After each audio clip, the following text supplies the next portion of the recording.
Eu estava antes aí como secretário de Gestão e Controle em Campinas, então nos últimos 5 anos eu estive em Campinas.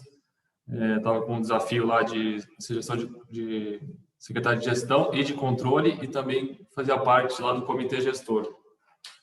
Então, assim, eu sei tenho uma experiência boa nessa parte de gestão, eu sei o desafio, né, que vocês já estão enfrentando aí. E acho que a ideia nossa aqui é poder ajudar nesse desafio e contribuir aí com ideias, com ações que a gente já viu que deu certo, que não deu certo. Acho que contar bastante aí na prática também para vocês como é que a gente pode contribuir com isso. Apresentando para vocês rapidamente o que é o programa do Juntos. O programa do Juntos, na verdade, é o seguinte: a gente atua, hoje a gente está em 5 estados, né? Então estamos definindo agora quais os municípios que farão parte do Juntos para esses próximos 4 anos. O Juntos, basicamente, a gente atua de uma forma que a gente, ou com mentorias, né, a gente contrata, por exemplo, mentores, como, por exemplo, o Wanderson, que era o epidemiologista no governo federal, agora ele está ajudando aí na questão da retomada das aulas, tem ajudado o município de São Paulo, tem ajudado o estado de Belo Horizonte, o estado de São Paulo. Então, a gente atua de forma direta com esses territórios nossos que fazem parte do Juntos, tá? A gente também tem, por meio de parceiros técnicos, auxiliados esses municípios. Então, outro exemplo prático, a gente contratou o Instituto Cidade Segura para montar um observatório, ajudar o município de Caruaru a montar um observatório de segurança para identificar lá como é que poderia diminuir os homicídios, focar muito na prevenção também. Em Tocantins, a gente fez também, em 10 municípios do Tocantins, o programa Juntos apoiou com a parte de equilíbrio fiscal. A gente ajudou 10 municípios lá, como arrecadar mais, como reduzir despesas, quais eram os potenciais que eles poderiam ser desenvolvidos, onde que eles estavam errando, onde que eles poderiam conseguir enxugar um pouco mais os gastos, e com exemplos práticos, com áreas de atuação, com checklists. Então, a gente foi assim, a gente entrou a fundo e ajudou esses municípios, principalmente agora na crise do Covid, que todo mundo sabe que não foi fácil. Um outro exemplo também de atuação aqui do programa Juntos, tá? Que a gente faz por aqui, foi o licenciamento urbano em Campinas. Na época eu era secretário lá de gestão e eu pude acompanhar a atuação da Comunitas vendo por parte do governo, né? Então, na época foi contratada uma consultoria para otimizar o tempo de aprovação de alvará, que a gente sabe que isso é um problema no Brasil todo. Então, às vezes, a pessoa quer tirar um alvará, demora aí 6 meses para sair um alvará de uma casa. Então, a gente otimizou todo o fluxo, né? O Comunitas ajudou a otimizar todo esse fluxo, reduziu lá o tempo médio de prefeitura de 100 e tantos dias para menos de 35 dias, com revisão de cargos, analisando onde é que estavam as demandas, onde é que estavam os principais gargalos. Então, assim, isso para dizer, exemplos práticos, assim, para dizer que esse programa Juntos, que é uma próxima fase, né, que seria aí quando os municípios entram mesmo e cairiam aqui comigo na parte de programa Juntos, a gente consegue aí entrar, ajudar especificamente o governo como um todo e ajudar muito com prática e com parceiros especializados para melhorar determinado indicador, melhorar determinada política ou criar uma política estruturante aí para o governo. Hoje, Mário, me corrija se eu estiver errado, a gente está aqui na 3ª mentoria de Agenda 100 Dias, né? Daí eu acho que as próximas já serão planos de meta, né? A gente tem também as mentorias individuais que estão sendo feitas, que daí acho que com a equipe especial, com a equipe dedicada lá do governo, é uma coisa mais específica, né? Essa aqui já é a mentoria coletiva, que ela é mais de forma geral, tá? Queria saber de vocês também se a mentoria tem ajudado. Queria ouvir um pouco de vocês, quem já participou das outras mentorias, como é que tá, o que está achando. Aí abro um pouco a palavra para vocês baterem um papo e depois a gente passa aí para o pessoal da Mais, que está nos ajudando aí, e já nos ajudou também aqui no programa Juntos, né, a conseguir avançar aí nesses assuntos e ajudar um pouco mais aí vocês nesse começo de governo. Eu queria saber aí quem que poderia falar um pouquinho aí, se está gostando das mentorias que já participou. Eu posso falar um pouquinho, é a minha primeira vez, minha primeira experiência em tudo, inclusive na gestão pública, e para mim tem sido essencial. Eu assisti antes os vídeos todos que estavam disponíveis lá na plataforma, baixei aqueles arquivos, então eu finalizei o meu planejamento, que são de todas as pastas, utilizando muito do alinhamento que tem ali naqueles arquivos, que me ajudaram a construir uma metodologia de pensamento para finalizar esse planejamento, trazendo, inclusive, as metas de governo, né, e do que foi prometido durante a campanha, e traduzir isso para eixos estratégicos, pensando mais estrategicamente na atuação durante os 4 anos, aquele exercício também de olhar lá na frente, mas construir o que a gente vai fazer lá na frente, construir o agora, ou seja, um pensamento meio inverso, de trás para frente. Isso ajuda você a ter um panorama do todo. Então, para mim, tem sido assim, essencial. Além dessa troca, que eu acho muito rica sempre, né? Entendendo um pouco da realidade dos outros municípios e podendo fazer esses paralelos, né? Olhando com outro olhar para o município, de alguém que nunca esteve na gestão pública e hoje está tendo um olhar um pouco mais crítico nesse sentido. Então, eu só tenho coisas incríveis para dizer, assim. Recomendo. Legal, Tatiana. Obrigado aí pelo feedback, viu? Essa é a nossa ideia, né? Nossa ideia é poder ajudar vocês, e é isso, essa troca eu acho que é super importante, e vai ser importante, acho que ao longo aí de todo o mandato, para a gente conseguir, porque às vezes a gente está lá na prefeitura, planeja tudo e de repente a gente está todo dia apagando incêndio, né? Você não consegue mais pensar muito, porque não para, uma demanda atrás da outra, e tem muita coisa que a gente não precisa inventar a roda, né? Tem muita coisa que tem gente que já fez legal, já está rodando bem. Eu acho que é fundamental essa troca nossa aqui, sempre a gente poder se ajudar. Então é muito legal o seu relato aí. Agradeço muito. Mas alguém queria falar? Márcio, Abaetetuba, no Pará. Tudo bom? Eu vou colocar aqui para vocês que nós estamos ainda, eu falei na mentoria passada e volto a afirmar, nós estamos em fase de implantação do governo, uma vez que não houve transição, mas eu tenho já começado a estudar o material que vocês passaram para construir a partir dele uma matriz de planejamento do governo. Então, a partir da semana que vem, nós iniciaremos uma rodada de apropriação desse material por todos os secretários e, a partir daí, fazer por secretaria o planejamento, levantando as dificuldades, os problemas e construir aí as estratégias de solução a partir da lógica que vocês estão apresentando para a gente, para que a gente possa nivelar e entrar nessa rede que está sendo construída aí a nível nacional pela mentoria e com isso a gente também depois poder se apropriar das experiências de outros municípios e ir dando continuidade ao planejamento para os 4, quiçá os 8 anos de governo que tem por aí.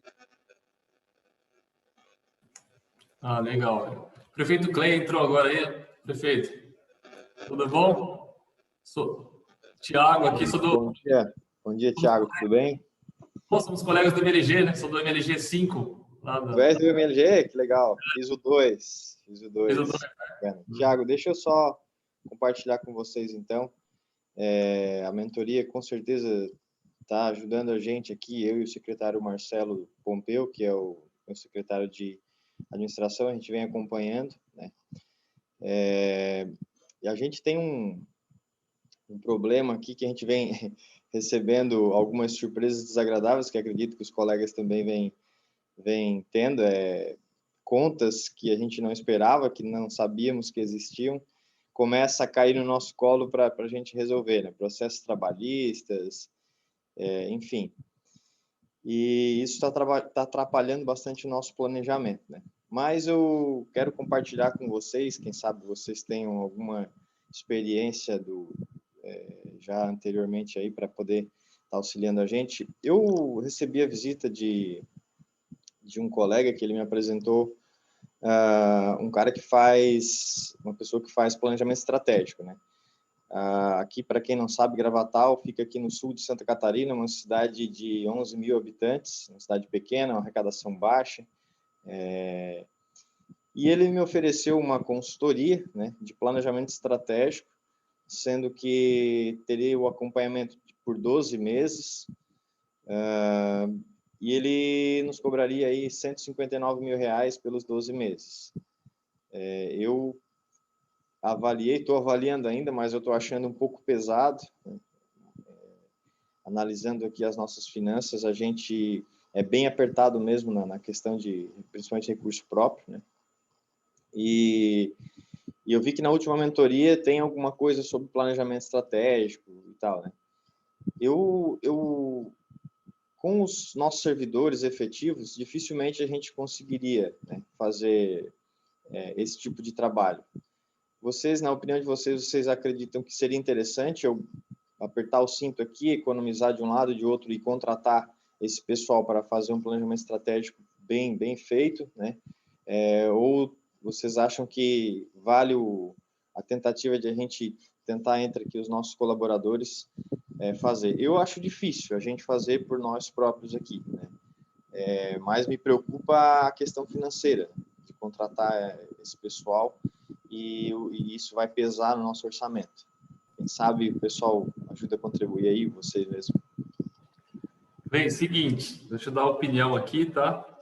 Mas muito a minha opinião, o que eu acho, porque eu tenho, aqui pelo Juntos, como diretor do Juntos, também como secretário de gestão em Campinas, existem consultorias e consultorias, né? Então a gente sabe que tem aquela que vem para ajudar, que é aquela que já tem experiência, que realmente ali você vê que já tem produtos tangíveis, que é possível você já combinar com a consultoria o que vai ser entregue, né? E tem consultorias que às vezes a pessoa vem vender e não tem experiência na área, assim, às vezes é alguém que está começando agora, e também, nesse caso, eu acho que não é válido. Aqui pela Comunitas, a gente vai fazer planejamento estratégico em 2 municípios, que a gente vai contratar um parceiro técnico, uma consultoria para fazer planejamento estratégico, tá? Muito na linha de ajudar a estruturar secretarias, montar também, ajudar na montagem de um plano de metas, plano de longo prazo, a parte de determinar quais são as prioridades, né? Montar o comitê gestor, como é que esse comitê gestor tem que ser montado. O comitê gestor, eu fui membro lá em Campinas, é fundamental, porque ele que orienta e segura um pouco os gastos, né, de todas as secretarias, porque a gente sabe que o orçamento, a maioria das vezes, ele é superestimado, né? Então, se todo mundo gastar o que está no orçamento, a prefeitura vai ficar uma situação muito complicada. É algo que a gente tem que mudar, né? Tem que deixar o orçamento mais próximo sempre possível da realidade, mas a realidade atual é que não é assim que acontece na prática. Então, eu acho assim, se você identificou aí que internamente não conseguiria fazer um planejamento estratégico, que de repente é interessante ter alguém de fora, e é mesmo, isso ajuda, inclusive o envolvimento dos secretários e do próprio equipe aí, eu acho que é legal. Só confirmando aí, se o pessoal tem experiência prática, tá? E como é que você faria essa contratação, né? Eu não sei, porque geralmente faz licitação para ver quem faria o planejamento estratégico, tem que tomar cuidado, porque às vezes o Tribunal de Contas pode bater dependendo de uma contratação ou outra que você fizer aí de forma direta. Então, eu acho que é legal, mas muito analisar aí o perfil. Depois, se você quiser, Cleiton, você me manda aí a apresentação deles ou o nome, eu dou uma sondada aqui, eu vejo que a gente tem atuação em várias áreas, eu dou uma olhada e vejo se eu conheço, se eu puder contribuir, faço questão. Eu vou passar a palavra agora para o Pedro Damais. Aí, Pedro, pode seguir com a apresentação e a gente vai conversando aqui. Tem 2 horinhas, né? 1h40 aí para a gente conversando. Eu vou contando um pouco aí da experiência também, e determinado ponto ou outro aí eu entrei para contar um pouco mais detalhes para vocês aí sobre o Juntos. Ok, Thiago, agradecido. Bom dia, gente. Hoje nós vamos falar sobre algo que tem bastante a ver com o que a gente começou a conversar agora. A gente vai começar a falar de projetos estruturantes. Ainda não são os planos de meta, mas são aquilo que cria o chão, né, que cria a base para que a gestão possa acontecer com sucesso e que os próprios planos de meta possam ser efetivos lá na frente. Ainda são questões dentro da Agenda 100, então pode parecer uma contradição falar de projetos estruturantes dentro da Agenda 100, mas não é, e a gente vai ver por quê. São projetos estruturantes no sentido daquilo que é mais essencial para que a própria gestão possa acontecer. Tá? Então, eu vou conduzir como da última reunião nós fizemos, vou começar apresentando e a gente vai debatendo sobre os temas. Tá? Fiquem bem tranquilos para fazer os comentários, para levantar a mão, embora eu não esteja vendo, o pessoal aqui vai estar vendo, e a gente vai conversando sobre os assuntos.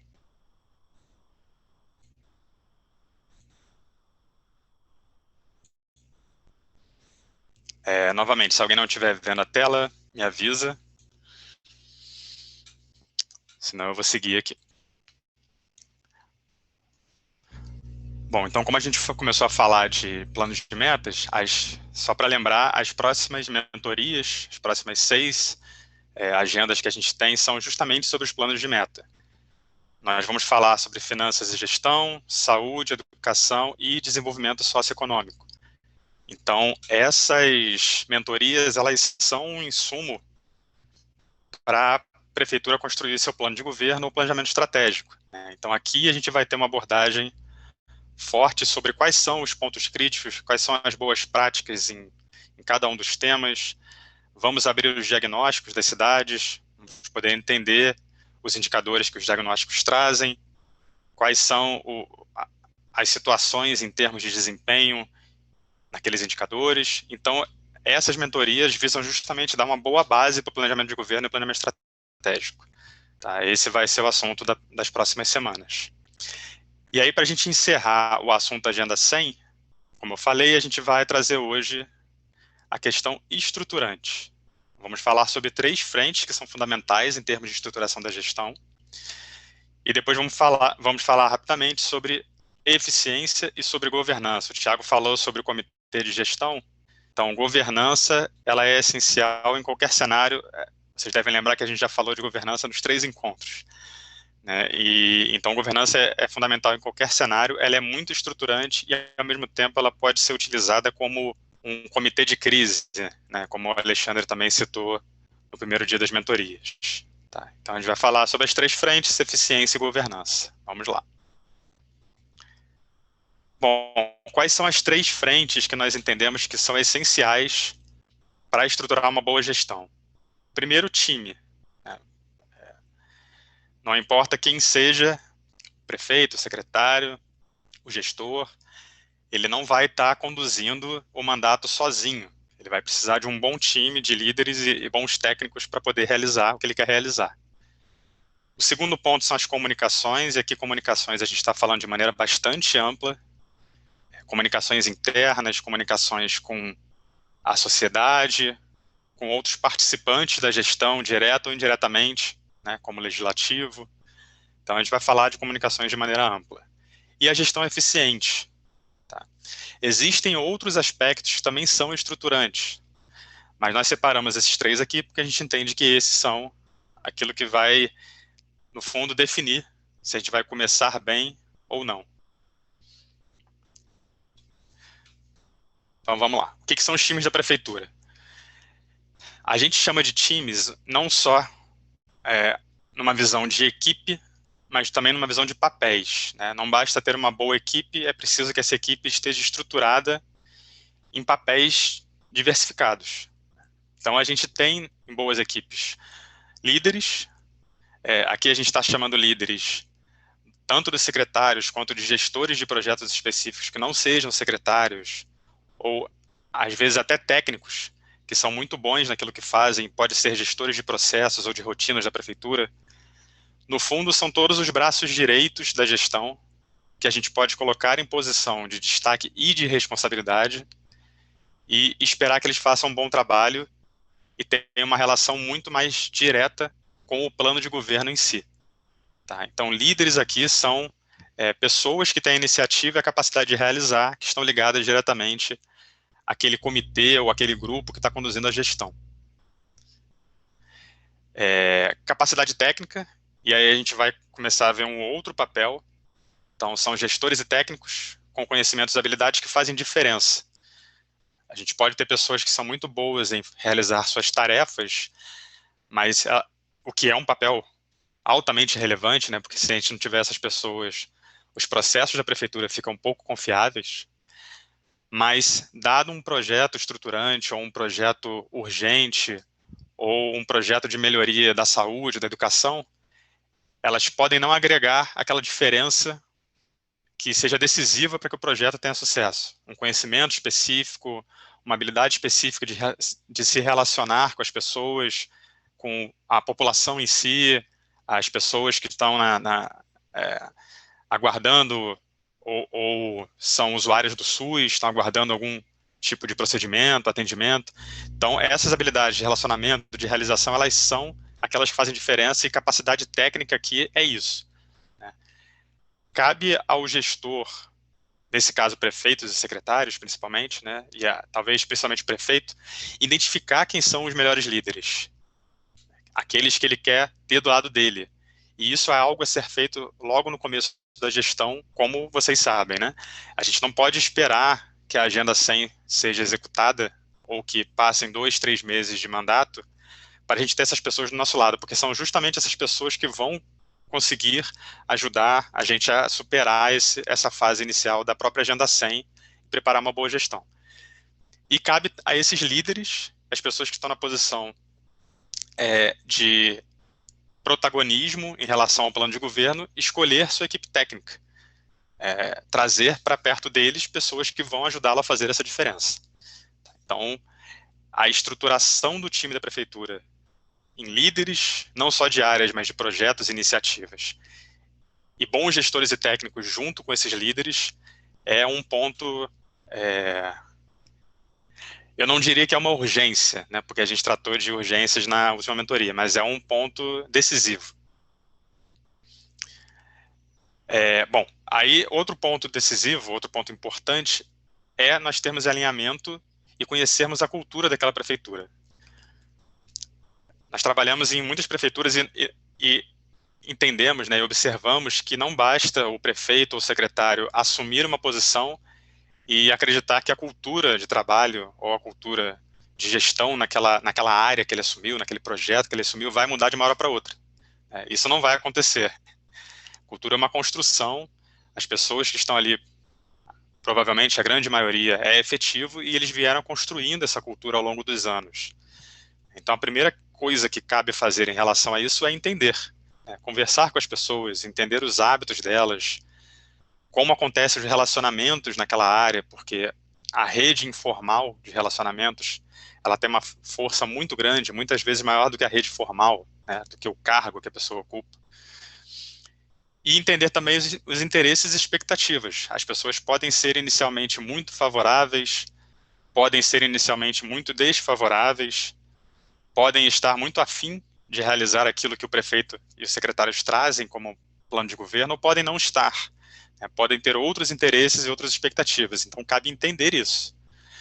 O alinhamento nasce daí, né? O alinhamento é um ajuste entre o que a gestão traz e o que as pessoas que já estão na prefeitura têm em termos de interesses, expectativas, hábitos.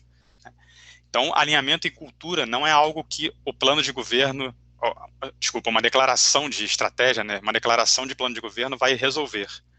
É algo que a relação do prefeito e do secretário no dia a dia vão poder providenciar.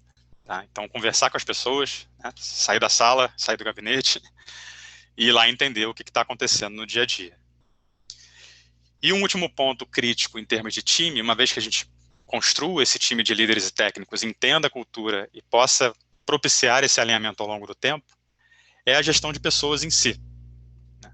A gente vê muitos projetos com boas metas, com bons planos, falharem porque as pessoas não incorporaram aquelas metas e planos, porque elas não foram avaliadas conforme o que a gente gostaria de fazer e porque elas não foram premiadas pela sua avaliação. Então, a gestão de pessoas é um processo que precisa ser estruturado. Ele não é um processo de uma área de pessoas, de uma área de recursos humanos, ele é um processo de todos os líderes. Todos os líderes precisam pensar, como eu falei anteriormente, quais são os gestores e técnicos que querem perto deles nos seus projetos críticos. quais são as metas e planos que eles vão ter e como é que vão avaliá-los e premiá-los. E aqui premiação eu não estou falando necessariamente de premiação financeira, embora possa ser, né? A Communitas tem exemplos de projetos que envolvem premiação financeira, a gente pode falar sobre isso, mas nós temos vários exemplos de trabalhos que envolvem outros tipos de premiação. Tá? Então, esses 4 eixos em relação aos times da prefeitura são o que começam a estruturar uma gestão de sucesso. Né? Resumindo, tenho bons líderes, tenho times de alta capacidade técnica com esses líderes, e esse grupo vai fazer diferença. Conheço a cultura da prefeitura, estou promovendo um alinhamento, ou seja, tornando cada vez mais próximos o dia a dia das pessoas e o plano de governo, e tem um processo de gestão de pessoas. As pessoas sabem suas metas e planos, sabem pelo que vão ser avaliadas e premiadas. Tá? A gente também chama isso de incentivos. Então, esse é um primeiro ponto crítico. E aí eu já queria abrir para vocês, dando sequência à nossa dinâmica, né, comentarem como no começo da gestão, durante a transição, durante o próprio 100 dias, né, que a gente já está aqui no começo ou no meio dos 100 dias, como é que vocês abordaram essa questão do time? Tá? A gente traz aqui um exemplo de uma organização muito simples de time, né, retratando o que eu falei anteriormente. Então, a gente tem prefeito, tem o líder da Agenda 100, tem líderes de eixos estruturantes específicos, como governança, comunicações e eficiência, e tem líderes de projetos específicos, que são os projetos que vão realizar meu plano de governo. Tá? A declaração de cultura, né, os valores que aquela gestão vai querer trabalhar, eles precisam estar explícitos. É bom manifestar isso, uma vez que a gente comece a construir isso com as pessoas. Assim como o processo de gestão de pessoas. É bom estar explícito por que as pessoas são selecionadas, né, quais metas que elas têm, por que elas são avaliadas e premiadas. Então, isso aqui é um quadro básico que resume um pouco do que eu falei. Mas eu queria realmente ouvir vocês. Então, Mariana, se puder me dizer se tem alguém já levantando a mão, ou alguém que queira comentar. Senão, a gente vai partir para a nossa dinâmica de escolha deliberada. Não tô vendo ninguém levantando a mão. Posso sugerir Eu posso falar, se vocês não ficarem nesse vácuo aí. Por favor, Tatiana. Fica à vontade. Eu acho que tem 2 frentes que eu senti uma grande diferença. Uma frente tem uma equipe já da prefeitura, que são os fixos da prefeitura, que é uma equipe de em torno de 10 pessoas, que é uma equipe que cuida das praças, que faz a varreção, que faz a jardinagem, que faz a manutenção e que está debaixo da minha pasta. E eles vinham de uma cultura, eles vinham de uma realidade, de uma forma de gestão. Quando eu cheguei, eu confesso que eu fiquei bastante assustada. E pensei, meu Deus do céu, como é que nós vamos fazer isso aqui? Né? Uma desorganização total, uma falta de priorização e otimização de recursos. Cada um vai para um lado, ou todo mundo vai para o mesmo lado e volta. Uma desorganização do almoxarifado, não sabe-se o que se tem, o quanto tem, como é que é o estado disso. Então, você sai para fazer um trabalho, você não leva a ferramenta necessária, e se você leva, você não leva ela afiada ou preparada para a utilização, aí volta. Então, foi um choque. Eu confesso que no primeiro dia eu fiquei bastante assustada e aí eu parei, fiquei um pouco paralisada e falei, ok, então vamos lá. É um trabalho de base. E aí foi quando eu comecei a estruturar uma programação que fizesse sentido, unindo equipes que fizessem algo de forma mais eficiente, separados, e colocando essas pessoas junto com aqueles que não faziam tão eficientemente junto com esses. Fizemos uma organização total do almoxarifado, até para eu entender o que tinha ali, para saber com que eu posso trabalhar.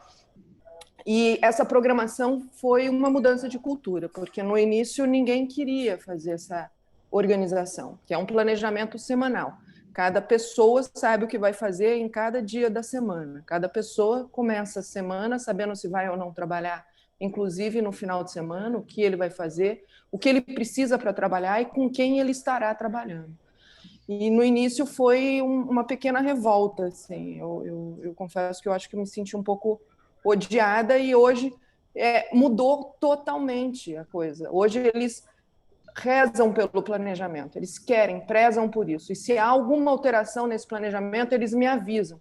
Olha, mudou o planejamento, fulano de tal não veio, estou vendo aqui que o fulano de tal está com fulano de tal, será que a gente não bota ele? Então, assim, eu fiquei muito feliz com esse resultado de ter essa semana inteira organizada, planejada, inclusive integrada com as outras secretarias, entendendo que não dá para atravessar.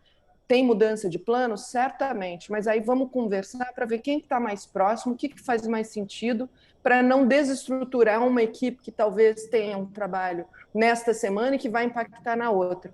E todos entenderam isso. Fizemos algumas rodas de apresentação dessa metodologia, falando, entendendo a cultura deles, o idioma deles, para que eles vissem que aquilo é para melhor organização e otimização do tempo deles. Isso foi uma frente. A outra frente foi em relação aos técnicos. E o planejamento estratégico foi essencial. Foi um trabalho a 4 mãos, identificando e destrinchando o plano de governo juntos, para entender a priorização que o prefeito deu para essa cultura de governo, até para que, se houvesse alguma discrepância de cultura ali, ou já fosse feito um alinhamento, e a priorização de projetos que pudessem, então, atingir os eixos estratégicos. Esse trabalho a 4 mãos com os técnicos também foi essencial, não só para ter um alinhamento de cultura, mas também para essa integração, esse senso de pertencimento. Eu tenho essa responsabilidade, isso está comigo. E a gente tem alguns ritos, não só com a equipe mais da jardinagem e manutenção, a gente faz uma roda às 7 da manhã, puxa, legal, vamos rever, planejamento, todo mundo ok, todo mundo certo, alguma coisa saiu do trilho, não saiu, vamos. E todos já vão super alinhados para a rua. E no escritório, a gente toda segunda-feira abre a semana, fazendo a revisão de prioridades, e toda sexta-feira a gente fecha a semana, entendendo o que foi ou não feito e o que precisa ser ajustado para a próxima segunda-feira. E esse trabalho virou uma cultura. Quando ele atrasa, ou eu tenho alguma como aqui, ou às 8 horas nós estamos aqui, então, terça-feira eles já sabem que eles não podem contar comigo, e quinta, nesse horário. E eu sinto que tem não uma dependência, mas uma necessidade de alinhamento. E esse alinhamento não é uma dependência, é uma organização. Eu vejo que isso foi essencial e está sendo essencial para eles, para ter a meta de voo deles e para que durante a semana eles possam voar de forma mais independente. Então, esses foram os ritos implementados, e até para eu entender essa cultura, que são muito diferentes, né, dos técnicos e do pessoal de manutenção, entendendo que linguagem aplicar e qual tipo de planejamento fazer com cada equipe. Muito legal, Tatiana. Muito legal essa experiência. Eu percebi que você usou a metodologia ágil, né? Que nós falamos lá no último dia. Essas reuniões diárias, né, de planejamento, ou de ouvir aquilo que foi feito, o que não foi feito, por quê, né, de analisar as situações pelo qual a equipe vem passando, é bem metodologia ágil, né? Não tem como a gente deixar os processos andando e lá na frente, em algum momento, dar uma olhada, né? Se você der um pouco de cuidado para cada processo por dia, a chance deles serem bons é muito maior do que se a gente olhar de vez em quando ou de vez em nunca. Muitas coisas ao mesmo tempo. Muito legal. Aí eu queria fazer 2 comentários e uma pergunta, Tatiana. Não sei se tem mais alguém para comentar, mas rapidamente. Aproveitando o seu exemplo, a gente tem uma impressão, como eu falei um pouco anteriormente, de que a mesma gestão significa uma outra cultura, né? Mas também existe uma impressão que não se realiza, né, porque na mesma gestão podem haver várias culturas. Você trouxe 2 exemplos que mostrou 2 estilos de trabalho diferentes, duas áreas diferentes, provavelmente, mas na mesma gestão podem haver várias culturas, então a gente não consegue generalizar. Então as soluções para lidar com a cultura, para trazer as pessoas para próximo do mandato, são soluções específicas, muitas vezes, né? Não basta a gente adotar uma mesma metodologia para tudo, e em alguns lugares vai funcionar, em outros não. Então, realmente preciso observar o que funciona com aquele grupo, o que não funciona com o outro, o que funciona com o grupo da saúde, o que funciona com o grupo da educação, e assim por diante. E a segunda observação é que o exemplo que você deu no segundo caso, na segunda frente, trabalhar juntos aspectos ou o próprio plano de governo e envolver nos comitês, envolver nas governanças, é uma boa forma de construir a cultura. Porque ali a gente vai estar discutindo, debatendo os temas que são críticos para a cultura que a gente quer na gestão atual. A gente vai estar, quando a gente fala, por exemplo, de uma meta ou de um projeto, não é só a meta ou o projeto, também tem ali dentro uma forma de fazer, uma forma de pensar a cidade. Então, na medida que a gente envolve no planejamento e na governança, a gente também está construindo cultura e alinhamento. É uma forma prática de fazer isso. Além do relacionamento mais próximo com as equipes, é uma forma prática de fazer isso. E aí eu tenho uma pergunta. Na primeira frente que você comentou, o que fez a diferença? Vocês tiveram um começo mais difícil, pelo que eu entendi. O que fez a diferença para conseguir superar esse começo mais difícil? Foram reuniões diárias? O que foi para você que transformou aquela situação inicial numa situação melhor? Na primeira situação, que é o grupo mais da manutenção, no início foi muito difícil, porque eles tinham o hábito, por exemplo, num fim de semana, de bater o cartão, fazer uma coisinha de manhã e voltar para casa. E aí deu um problema isso, numa situação de uma roda, eu coloquei o quão inadmissível isso era, expus que esse investimento que é feito por todos nós, né, são os impostos que a gente paga, e que enganar nesse sentido, eles estão enganando a si próprios, eles estão se boicotando. Então foi uma conversa dura, e que foi um começo, eu acho que ali houve uma quebra de uma resistência a adotar esse planejamento. A partir dali, a gente começou a fotografar o que a gente fazia. Eu pedi para eles, olha, fotografem o antes e depois, e isso virou a premiação do dia, tipo um concurso de fotos. Olha o meu trabalho na praça hoje. E aí todo mundo aplaude, todo mundo fala, todo mundo vê. E eu coloquei para eles que no fim do mês a gente faria uma apresentação e meio como um concurso. Quem conseguiu as maiores transformações e que a gente celebraria essas transformações. Então agora está uma competição da coisa do que eu vou transformar hoje, né? Quem está ganhando a competição é de uma praça que fizeram aqui, que ele está numa corrida de pintar o meio-fio, que viu que aquilo deu resultado. Então isso está muito legal. Virou uma competição muito saudável nesse sentido. Muito legal. É uma solução bem criativa e bem contextual, né? Bem adequada àquele grupo específico, que também é uma forma de premiação, né? Exato. Não é uma forma de premiação financeira, mas é uma forma de reconhecimento, e reconhecimento é premiação. No fim do mês, a gente combinou que todo fim do mês a gente vai celebrar esse concurso, né, das grandes transformações, como a gente está chamando, o concurso das grandes transformações. E muito eu legal. Coloquei muito isso, né, que essas grandes transformações, que na realidade não são tão grandes, elas são pequenas, é o que vai fazer com que a gente esteja numa cidade referência, né? A outra coisa que eu fiz com eles, que são pessoas mais simples, mas eu achei super importante, foi incluí-los no processo de planejamento estratégico. Então, eu fiz uma apresentação bem simplificada quais são as metas da secretaria. E mostrei a eles, olha aqui o que a gente quer, veja como que a gente vai fazer para chegar lá. Não é só varrer a praça e limpar e capinar. Olha aqui onde a gente realmente quer chegar. Então, nós estamos construindo e pavimentando toda uma estrada para chegar lá. Eu acho que isso houve também um trabalho de senso de pertencimento e entender um todo do que ficar só na sua realidade ali fechado. Então, esse foi também uma ferramenta que eu sinto que fez toda a diferença.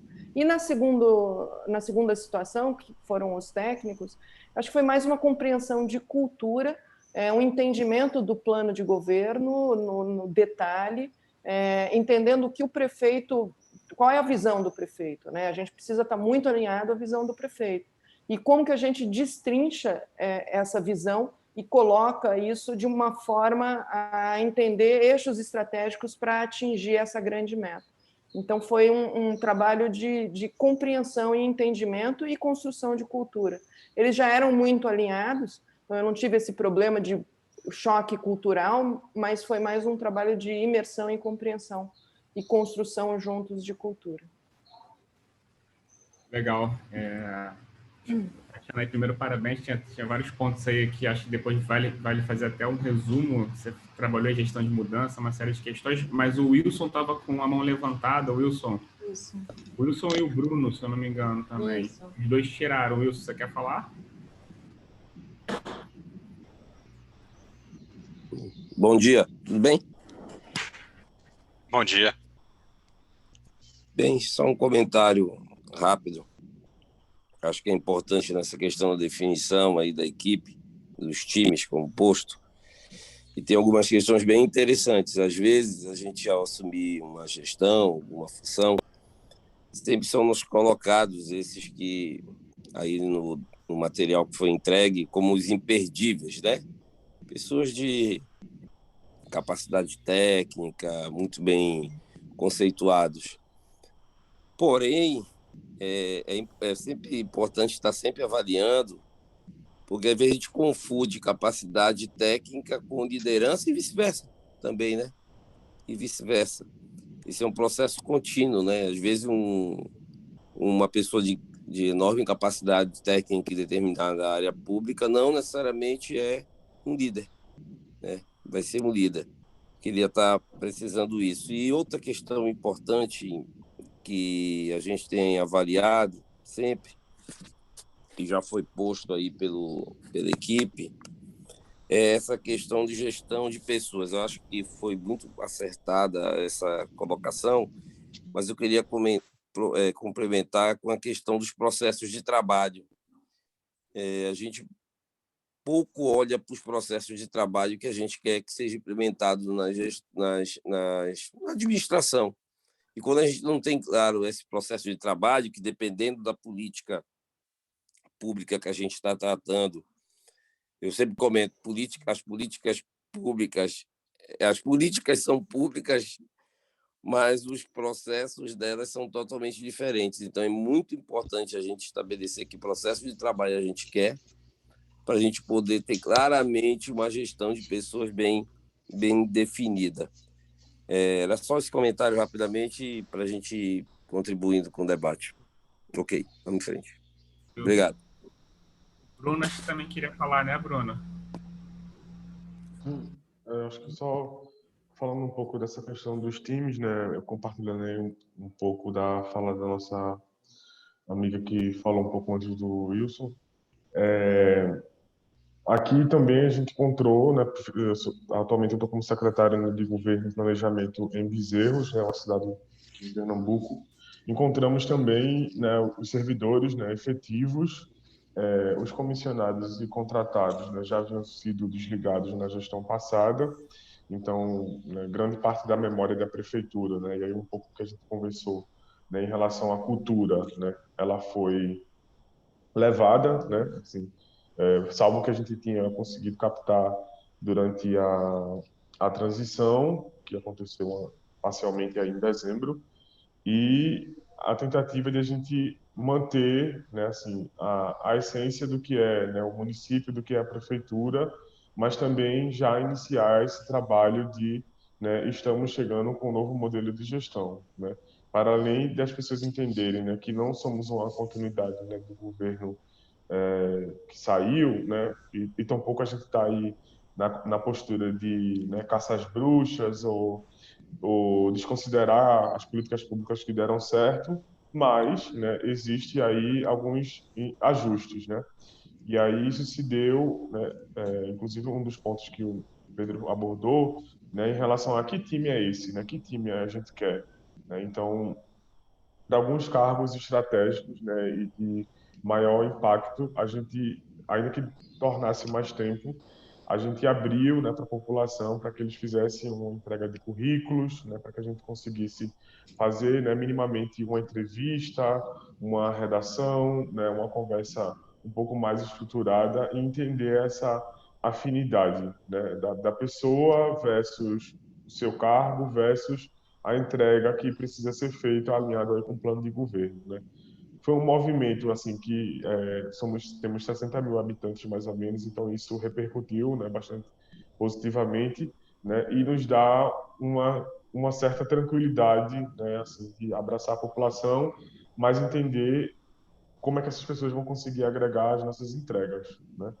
E, obviamente, existe aí todo um processo, né? E eu sou muito, apesar de a gestão de pessoas, né? Assim, formação, né? Especialização, não ser minha área, né? Mas de todos os secretários que a gente tem hoje aqui, que são 8 no total, né? O único da área de gestão, né? E administração, né? Sou eu. E aí, né, tenho tentado aos pouquinhos, né, colocar essa sementinha, né, de que esse processo é importante, né, dentro da minha secretaria, né, agora impedido pela reforma. Mas a gente já pensou na coordenação de gestão de pessoas, né, que difere bastante do que é o RH, né, da prefeitura. O RH vai tratar dessa demanda burocrática, de folha e tudo mais, né, e a nossa coordenação aqui vai cuidar desse processo formativo, né? De que forma a gente consegue inserir as pessoas, né, no planejamento, né? Que eu acho que uma coisa que eu venho, Tatiana, também do setor privado, né? E eu lembro claramente assim, né, dos meus líderes, né, apresentando, né, todo início de ano, né, o nosso plano de ação, né? Então, para que todo mundo sentisse parte, né? E aí tinha um momento da revisão, tinha um momento que a gente conseguia contribuir. Então, minimamente, a gente quer trazer isso para a nossa essência, né? Para que todo mundo se sinta parte e compreenda, né, o quanto eu vou entregar, né, naquela meta. Não porque que aquela meta existe, né? O quanto o meu setor e o quanto o meu atendimento de qualidade ao cidadão, né, interfere no alcance daquela meta, né? Então, é um pouco desse alinhamento de cultura, né?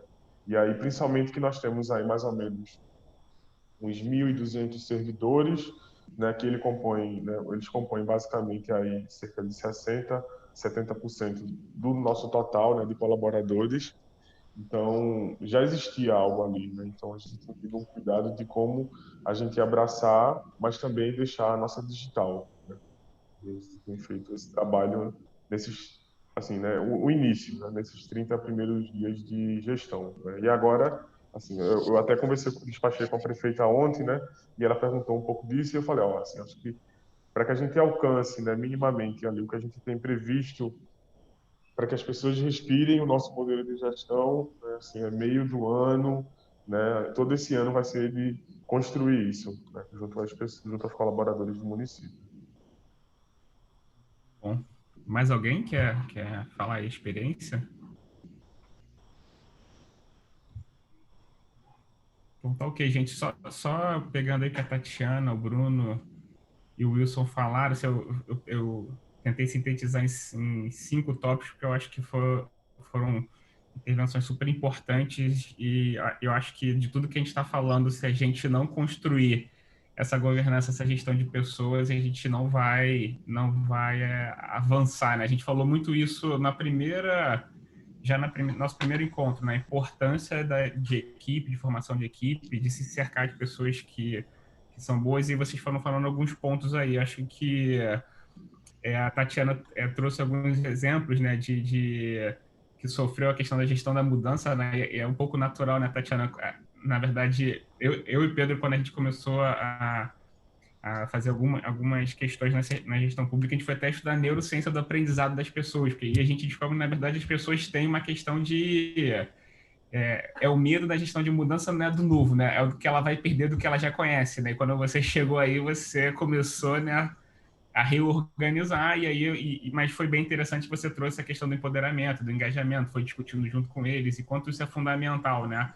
Hoje eles vão te cobrar muito mais, agora eu quero essa nova realidade do que aquela anterior, porque você foi mostrando para eles. Então, essa questão de...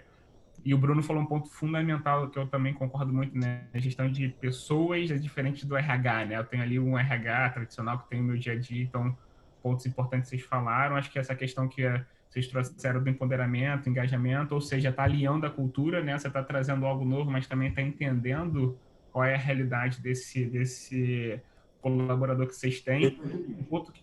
Oi, pode falar, prefeito. Bom dia a todos aí. A gente está muito feliz aqui com os nossos secretários, né? Tatiana e o César. Mas nós temos uma cultura de mais de décadas aqui em Morretes, que os funcionários, 600 funcionários, brigavam para ocupar aí 50% dos cargos em comissão. E os cargos em comissão até o ano passado eram mais de 130 cargos em comissão.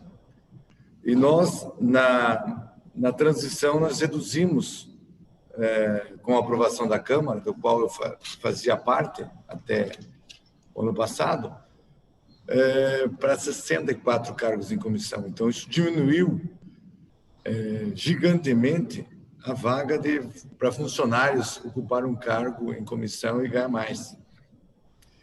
E essa briga está mais acirrada agora. E isso a gente está segurando nas conversas, porque o que acontece ainda aqui está enraizado isso e aquela destruição do colega. Tá? É uma destruição do colega que está lá, mas ele não pode porque ele apoiou o concorrente. Ele não pode porque ele está lá há 10 anos, há 20 anos, sempre o mesmo. Então, é isso que ainda nos preocupa aqui, trabalhar com 600 funcionários que tem uma cultura de que se apoiar e se puxar, desculpa a linguagem técnica, se ficar puxando do prefeito vai conseguir algo. E a gente está fazendo algo bem diferente. Tem que mostrar trabalho. Como a Tati falou aí, as fotos são tiradas, em algumas fotos apareceu o funcionário não usando EPI, ou seja, de chinelo, e a gente já utilizou isso para corrigir, né? Essas fotos ajudam até para corrigir, mas nós estamos aqui em Morretes com a prefeitura com 600 funcionários e temos mais de 300 ações trabalhistas. A cultura, vamos pedir para trabalhar em desvio de função para depois entrar com ação e ganhar o dinheiro. E a gente tem trabalhado nisso constantemente nesse início de gestão, fazendo as mudanças necessárias. E eu queria agradecer muito as mentorias, porque a gente, assistindo, trocando experiências, a gente vê que a gente está no caminho certo. Nós temos uma equipe de secretários que tem formação, que tem liderança, que estão aqui pela capacidade profissional e pela conduta pessoal até então. Nenhum está aqui por questões políticas. A gente ainda tem algumas carências, que é na comunicação, por exemplo, mas a gente tem uma preocupação muito grande com o objetivo nosso agora, que é a redução do índice da folha. E a gente trilhou isso. E a gente está passando para todos os funcionários, e através dos nossos secretários, diretores e os líderes, né? Qual a nossa missão, qual a nossa visão, melhor dizendo, e qual a nossa missão. Então, eu queria agradecer aí o time do Comunitas, né? E essas mentorias que nos ajudam a saber que estamos no caminho certo, e se a gente não estiver no caminho certo, a gente corrige aqui a locomotiva e coloca nos trilhos. Ótimo, prefeito. Na verdade, vocês estão no caminho certo aí. A Tatiana vem falando da experiência dela aí bastante, e a gente já vê bons embriões aí. vocês têm um desafio, todos aí vão ter mesmo uma dificuldade, né? Essa questão de cargos comissionados, tem uma série de questões que realmente a gente vê que não necessariamente utilizam da melhor forma, mas acho que está no caminho certo, vocês estão só começando e aí vai ter a Comunitas e a gente aí vai poder ajudar bastante. Pedro, para você prosseguir aí, quer falar, Thiago? Quero só compartilhar uma experiência com o prefeito, que quando ele falou, eu senti também bastante que aconteceu isso lá em Campinas, tá? Então, prefeito, uma coisa que acho que foi bem útil que a gente fez, o prefeito fez inclusive nos últimos 2 anos, porque a gente também tinha bastante cargo comissionado, tá? E como todo lugar, a gente sabe que tem cargos comissionados que não tem pessoas também que são capacitadas para estar naquele lugar. Então, tem essa questão política, que acaba sempre, faz parte da política brasileira. Então, uma das coisas que acho que é importante é tentar regulamentar quais são os requisitos mínimos para esse comissionado estar lá.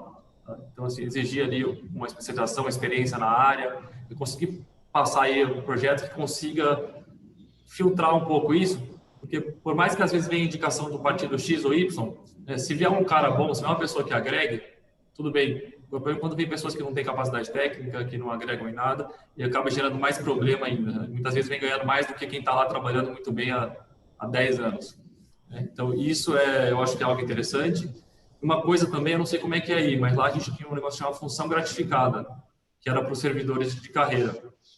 Tá? O que acontece? Função gratificada, quando a gente entrou, a maioria já estava com a função gratificada há mais de 5 anos, né? Então aquilo já era meio que incorporado como se fosse um salário, né? Não era porque estava fazendo algo a mais, é porque acabou ficando com aquilo muito tempo, então era direito da pessoa.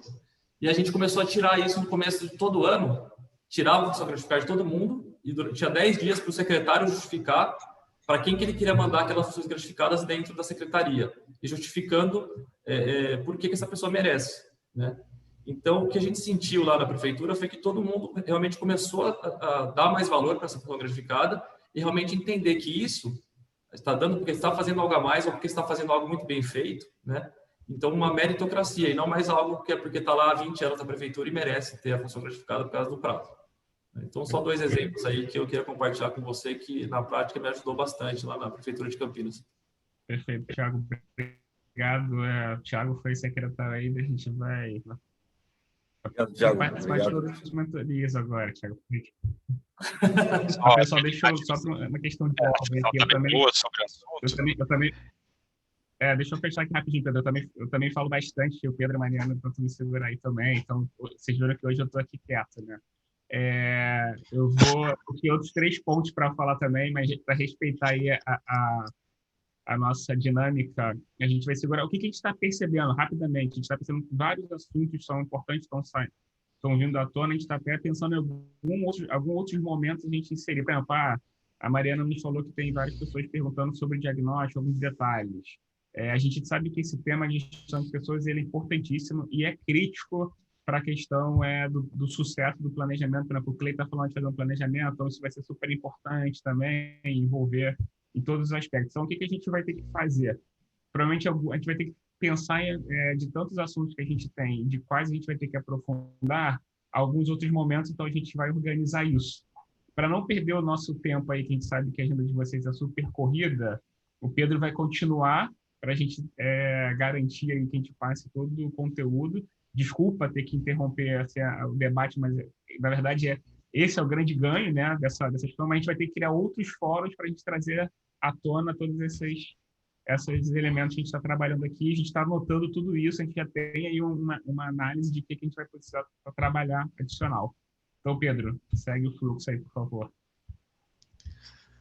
Ok, agradecido, Alexandre.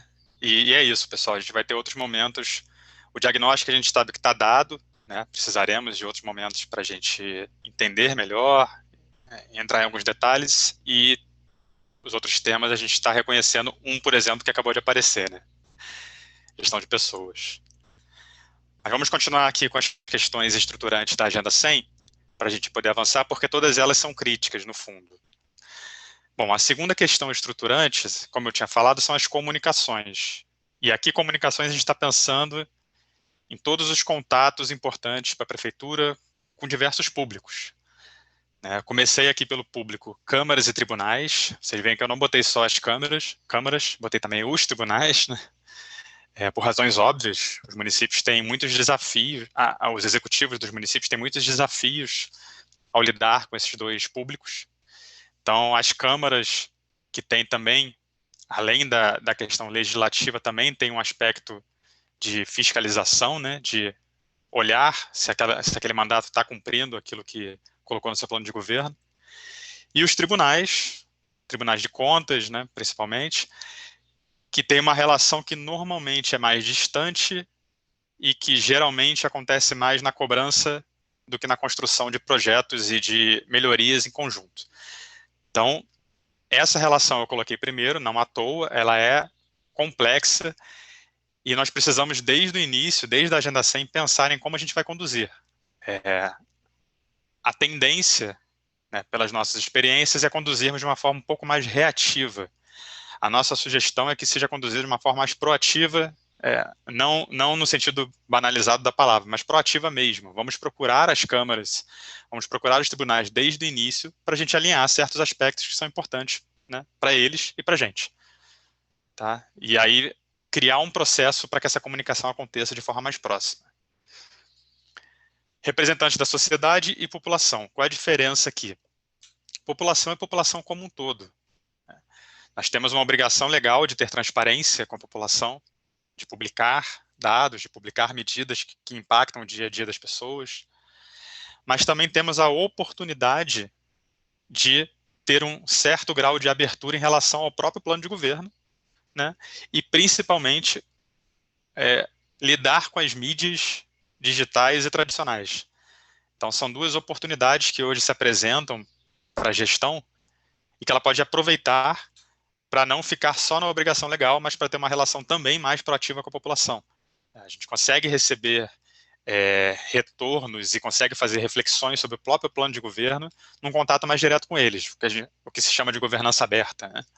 Por exemplo, criar sessões específicas para discutir pontos do plano de governo. E a gente consegue tanto evitar situações indesejadas, quanto conhecer melhor os próprios anseios e as próprias reações da população ao que a gente está fazendo, se a gente tiver um bom plano de mídias, e hoje, principalmente, as mídias digitais. Mídia digital é um cavalo desgovernado, né? Se a gente não cuidar, vamos tomar um coice, vamos ser atropelados. Então, o plano de mídia digital hoje é muito importante para uma gestão, e muitas gestões não têm dado atenção a isso como uma ferramenta estratégica de governo. Qual a diferença da população e dos representantes da sociedade?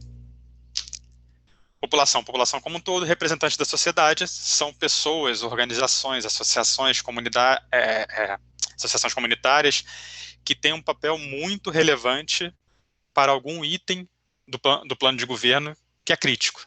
Então, por exemplo, se eu estou falando de recuperação ou desenvolvimento econômico, os agricultores, os industriais, os empresários de serviços, os empreendedores como um todo da cidade são um público muito importante.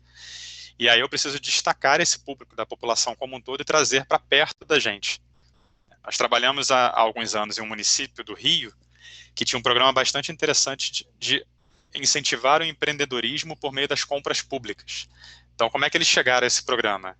Lá no começo da gestão, eles começaram a fazer o diagnóstico da cidade, explorar o que era crítico ali, identificaram não só uma situação muito delicada em termos de emprego e renda, já que a economia da cidade vinha desacelerando nos últimos anos, tendo em vista a crise da agricultura, mas viram também uma oportunidade de justamente esse público, os agricultores, os pequenos empresários, as pequenas empresas que faziam beneficiamento para vender para outros municípios ou outras empresas, poderiam ser interlocutores para um projeto maior de desenvolvimento.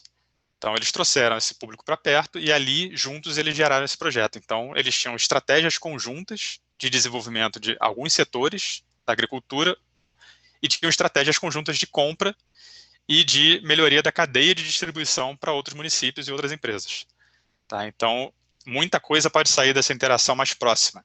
Então, a comunicação com os representantes desses grupos da sociedade também é muito crítica.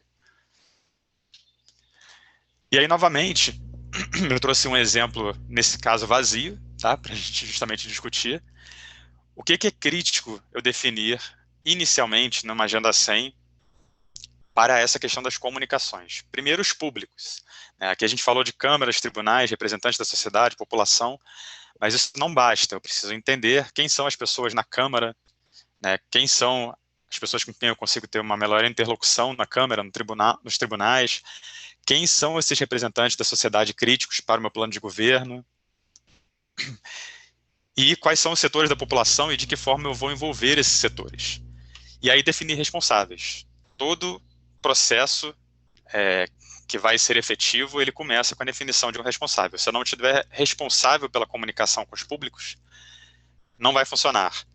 A gente observou ao longo desses últimos anos com as prefeituras que normalmente os chefes de gabinete, eles ficam responsáveis ali pela interação com a Câmara, com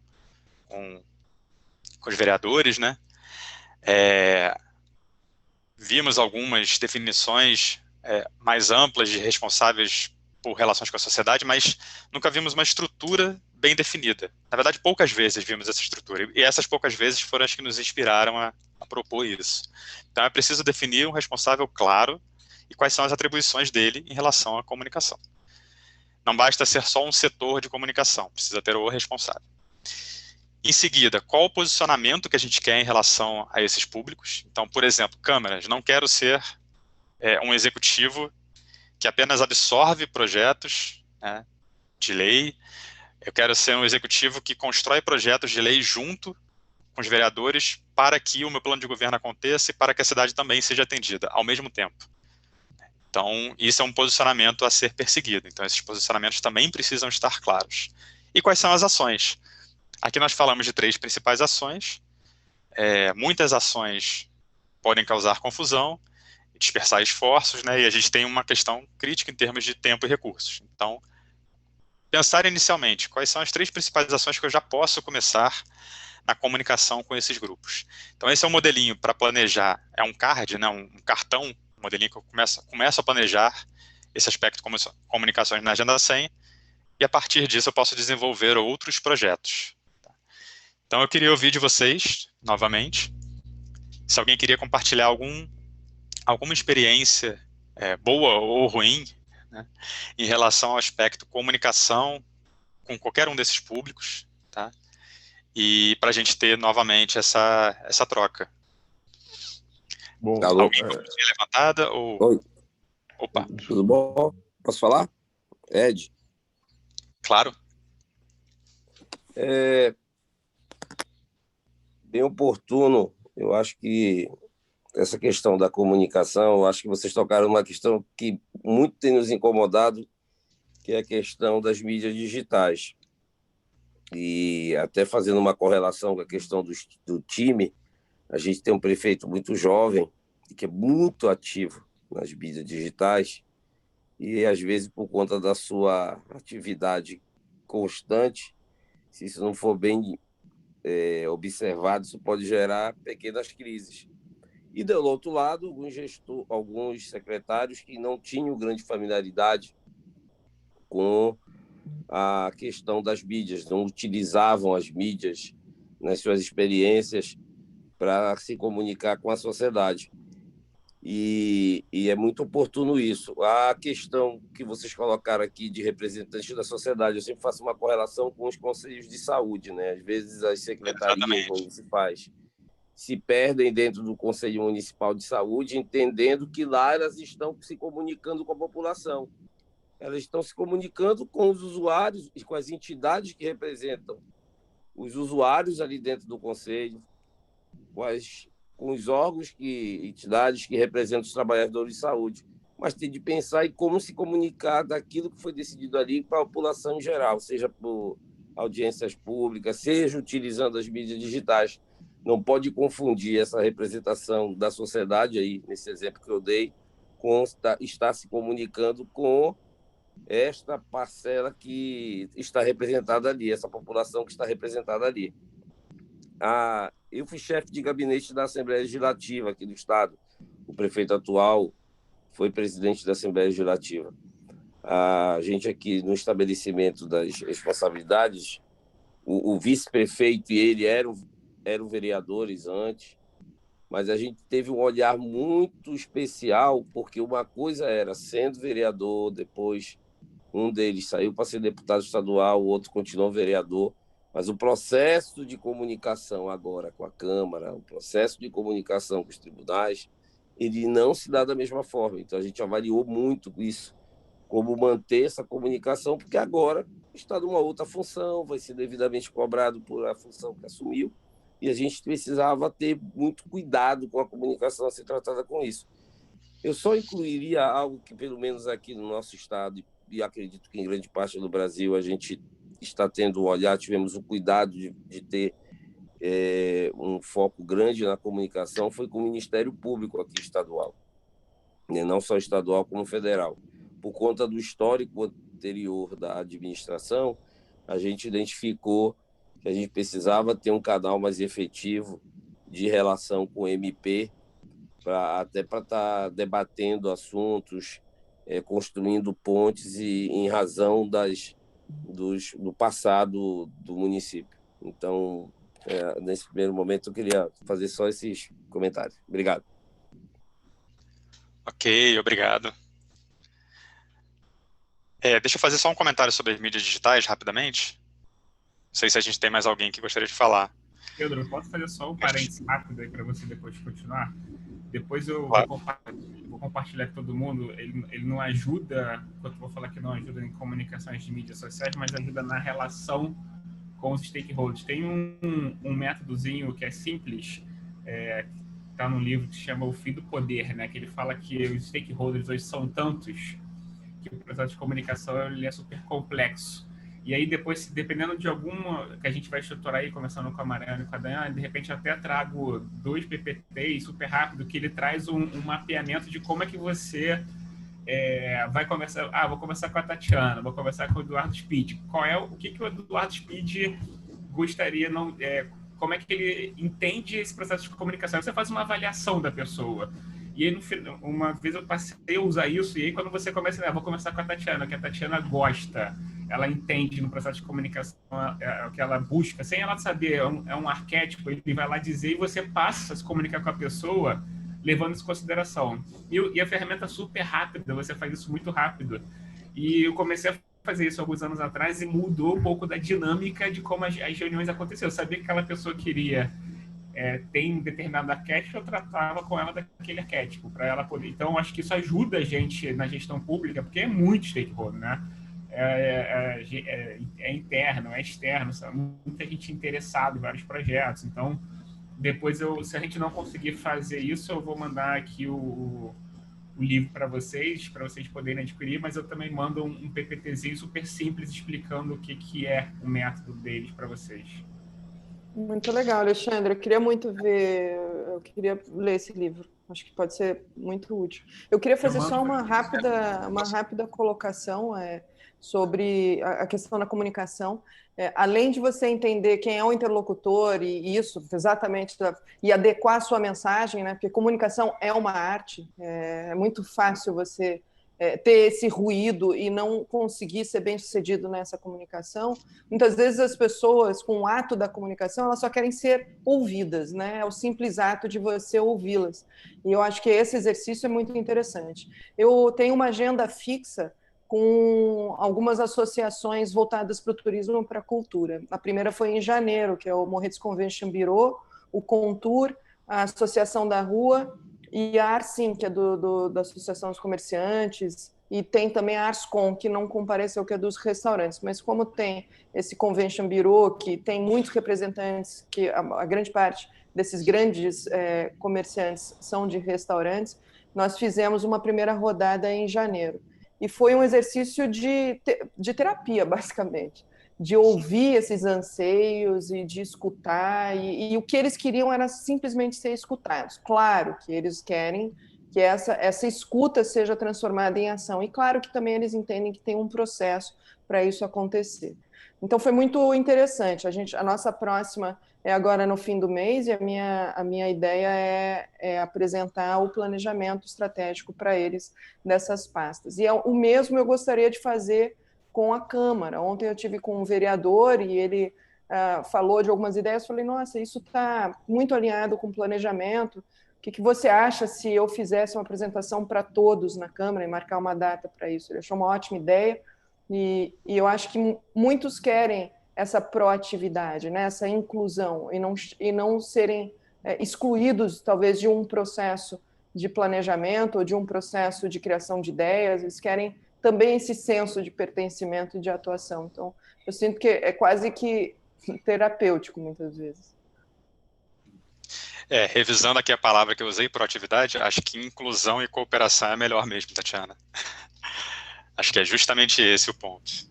Pedro, Só um comentário rápido que eu queria acrescentar sobre o Hugo e o Bruno. O comentário anterior, só para a gente não se afastar muito dele, é que em relação a mídias digitais, acho que foi o Ed que comentou, né? Nós temos aí pelo menos 3 aspectos importantes. A gente tem um aspecto mais básico, que é como a imagem dos gestores navega nessas mídias. E aí eu estou falando de pessoas, né? Não estou falando do governo. Secretários e gestores e prefeitos, eles são pessoas que têm suas redes. Então esse é um primeiro ponto de atenção, só para a gente acrescentar aqui, né, que a gente está falando. Né? Um segundo ponto de atenção é a diferença entre eu ter postagens e ter um plano de comunicação. Mídias digitais também requerem um plano de comunicação. Não dá para eu soltar posts aleatoriamente. Esses posts provavelmente vão estar fora de um contexto do que eu quero produzir, e eu não sei por onde eles vão passar, né? Qual vai ser a reação a eles. Então eu preciso ter um plano de comunicação também de mídias digitais. E o terceiro ponto, rapidamente, é que existem aplicativos, né, aproveitando e citando uma outra tecnologia, o Alexandre citou uma, mas existem aplicativos também de sondagem. Eu também consigo não só emitir mensagens, né, comunicação no sentido daqui para o público, como também conhecer o público através de aplicativos de sondagem. Então, vale a pena conhecer esse tipo de aplicações, eles podem ser uma boa ferramenta para a gestão. Pedro, vamos lá. Tem 2 pessoas com a mão levantada. Hugo, pode falar, por favor? Olá, gente, bom dia. Assim, na verdade, aproveitando, até vendo um parêntese nas palavras do meu colega Ed Wilson, aqui de Ananindeua, né? Hoje eu estou na condição de secretário de governo do município, sou advogado, mas, assim, a gente vê, é comum a gente ver, em relação a essa questão das postagens das redes sociais, algumas dúvidas que pairam por alguns secretários. Né? Eu, particularmente, eu me preocupo muito, né, em relação às postagens. E a gente sabe que aqui no universo do município de Ananindeua nós temos vários secretários e alguns acabam postando algumas coisas que a gente não sabe se aquilo realmente é a fala do prefeito. Né? Então, especificamente aqui, nós temos 3 secretários, incluindo, que tem também, tem hoje, apesar de estar na condição de secretário, mas ou foi candidato a vereador, ou era vereador, eu era vereador na legislatura passada, e a gente às vezes fica com a preocupação de talvez estar querendo ter um cuidado para não se promover, né? E sim promover a gestão. Então, eu acho que isso é algo que a gente tem que realmente fortalecer. Um certo dia eu conversei com o Ed sobre uma postagem de um secretário que eu achei que, na verdade, deveria ser o ganho da administração, não da pessoa do secretário. E aí a gente tem que ver de que forma a gente pode estar conduzindo isso, porque eu também imagino que uma pessoa responsável pela comunicação não vai conseguir gerenciar as redes sociais pessoais de cada secretário. E aí ver de que forma a gente pode estar tendo esse cuidado para que, efetivamente, o meio de comunicação, o ganho seja da prefeitura, do prefeito, da gestão, e não da pessoa em si, né, do secretário em si. Então, eu queria fazer isso para a gente até ouvir aí os senhores de que forma a gente ter esse cuidado para que a gente consiga se desprender, às vezes, de alguns interesses pessoais, para que não venha tirar a imagem de quem realmente deve aparecer. Né? Só esse parênteses e essa observação que eu queria fazer e ouvir os senhores em relação a isso. Hugo, só... Obrigado, eu que te agradeço. Acho que tem várias formas de responder, de abordar. Eu só queria pegar um ponto específico, que é o seguinte. você falou de um responsável não dar conta, né, pelas redes pessoais. A ideia voltando um pouco aqui para a questão da estruturação, né? A Agenda 100 Dias trazer estruturação. A ideia não é que seja uma pessoa para trabalhar com isso, é que tenha um responsável, né? Então, o gestor da comunicação, ele tem uma equipe. E aí, a gente vê que em muitas prefeituras ainda é raro nós termos equipes que trabalhem com esse tipo de comunicação digital. Então, a ideia de ter um responsável, como a gente falou lá atrás, é ter um líder que possa ter pessoas, né, e selecionar pessoas com capacidade técnica nesse assunto. Tá? Então, é realmente uma questão mais estruturante. Eu também concordo com você que uma pessoa só não vai dar conta, porque é um trabalho imenso. Agora, outra coisa que ajuda a complementar isso é que a comunicação é um processo. E como todo processo, precisa ter um padrão. Exato. Quando a gente fala de mídias digitais, pela característica livre, né, muito aberta delas, poucas vezes a gente pensa em termos de padrão. Mas tem um padrão, né? Tem certos tipos de imagens, certos tipos de falas ou palavras ou assuntos que podem ser geridos, né, nessas comunicações. Então, além de ter um líder como equipe, é bom ter um padrão. Pedro, posso adicionar essa e aí as pessoas da prefeitura, né, os gestores, secretários, podem aderir a esse padrão e se autogerir, vamos dizer assim. Exatamente. Então, esse ponto é muito importante, Hugo. Te dar um exemplo da Mais, tá? Como a gente está aqui com você, a gente tem um braço de gestão pública. Então, assim, tem uma regra dentro da empresa. Eu não posso botar no meu Facebook pessoal nada que... Eu não posso falar mal de partido, não posso falar... Por mais que eu tenha uma convicção política. Então, você tem que ter como o Pedro está falando, um padrão. E se a pessoa quer trabalhar com a gente, ela tem que seguir. Olha, a sua visão pessoal não importa nisso. Você é um técnico. E aí você, inclusive, na sua rede pessoal, você não pode colocar determinadas questões. Por quê? Eu sou técnico, trabalho com N partidos e pouco importa, entendeu? Então, eu acho que o que tem que trazer para dentro da gestão pública e muda, né, quando você é executivo, né? Hoje eu sou um secretário. Eu estou trabalhando para todo mundo, né? Então, e aí acho que tem uma série de promoção, do que vai ser feito, é o que o Pedro está falando, padrão. E aí trazer também uma diretriz de maneira geral para os secretários, né? Para tomar cuidado para não utilizar a instrumentalização da gestão do executivo, né? Como uma comunicação pessoal ou não está com uma diretriz. Então, assim, o que você está falando é dificílimo, tá, Hugo? A gente às vezes vê assim... Mas é fundamental, né, essas diretrizes, especialmente para os secretários, né, que são a imagem da prefeitura, né? Eu queria até fazer uma colocação nesse sentido. Eu sou uma pessoa de comunicação, né? Na minha vida, eu sempre trabalhei em empresas que são voltadas para a comunicação. E eu acho que é importante entender que a comunicação ela possui uma necessidade absurda de uma estratégia muito clara, de uma estratégia clara do tipo da linguagem, como que é a imagem dessa linguagem, que é esse padrão que Pedro fala, e como que você tem essa voz é de quem? Até mesmo se ela é feminina ou masculina, o que ela diz, como ela diz, e se você foge, quebra essa estratégia ou esse padrão, você, na verdade, está cometendo um erro crasso de estratégia, porque você desvia o direcionamento da gestão como um todo. Mas é só comunicação. Não é só comunicação, é simplesmente tudo o que chega nas outras pessoas, seja ela a população, a Câmara, os representantes, os próprios veículos. Então, isso é uma questão. E a outra questão é que as mídias sociais, sim, elas são incríveis, são super estratégicas, mas elas podem ter um efeito rebote enorme. Se você usa as mídias sociais, não segue um padrão, uma estratégia de comunicação, e pior, não faz um monitoramento da gestão dessa interface quando começa a pipocar, ou você não responde rápido, ou você responde errado, ou você coloca algo e tem um feedback negativo e não sabe gerir, vira uma crise. Se não tiver uma pessoa realmente em cima dessa crise gerenciando, como vocês falaram, um carro desgovernado. Então, muito cuidado. E eu falo isso muito nas nossas reuniões. Não é simplesmente ter uma página no Facebook e ficar postando coisa. Tem que ter uma estratégia por trás disso, tem que ter um cuidado enorme, tem que ter uma mediação muito estratégica e um acompanhamento constante, né? Tatiana, muito agradecido a todos os participantes, aos comentários. O nível da conversa está muito alto, muito bom. O Bruno está com a mão levantada também. Vamos lá, Bruno. Mas o Hugo e Tatiana, muito obrigado, hein? A gente está até anotando aqui temas paralelos. Eu que agradeço. Outra jornada.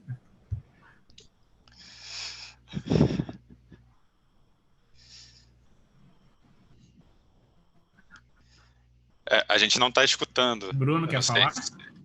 Se o Bruno vai querer falar. Eu não estou vendo nem a imagem dele e nem o áudio. Não sei se ele... Enfim, Pedro, pode continuar, depois ele acrescenta. Tá bom, eu vou seguir o nosso último tema. De qualquer forma, no final a gente pode conversar novamente. Bom, então o último tema, mas não menos importante, que provavelmente é um tema que nos tira o sono de todos nós, né, como pessoas, como prefeitos, secretários, é a questão dos recursos. E aqui eu vou falar exatamente recursos, não só finanças, né? Vocês vão entender por quê. Bom, então quando a gente fala de recursos, 3 pontos principais aparecem na Agenda 100, tanto como questões urgentes, como a gente falou lá atrás, na última mentoria, quanto como questões estruturantes. Como questões urgentes, receitas, despesas, pessoal, são algo para a gente avaliar e promover ações rápidas, que são as ações de ver e agir. Então, se eu tenho um contrato hoje que está defasado, não utilizo mais aquele contrato, ou se eu tenho um contrato que vai vencer e eu preciso dele, né? Ou se eu tenho uma perda de receita por um motivo que não deveria, por exemplo, eu não sei os valores venais atualizados da minha cidade. Todas essas são questões de curto prazo que a Agenda 100 absorve como urgências. As questões estruturantes vinculadas a receitas e despesas e aí vinculadas a recursos são questões mais da natureza da eficiência.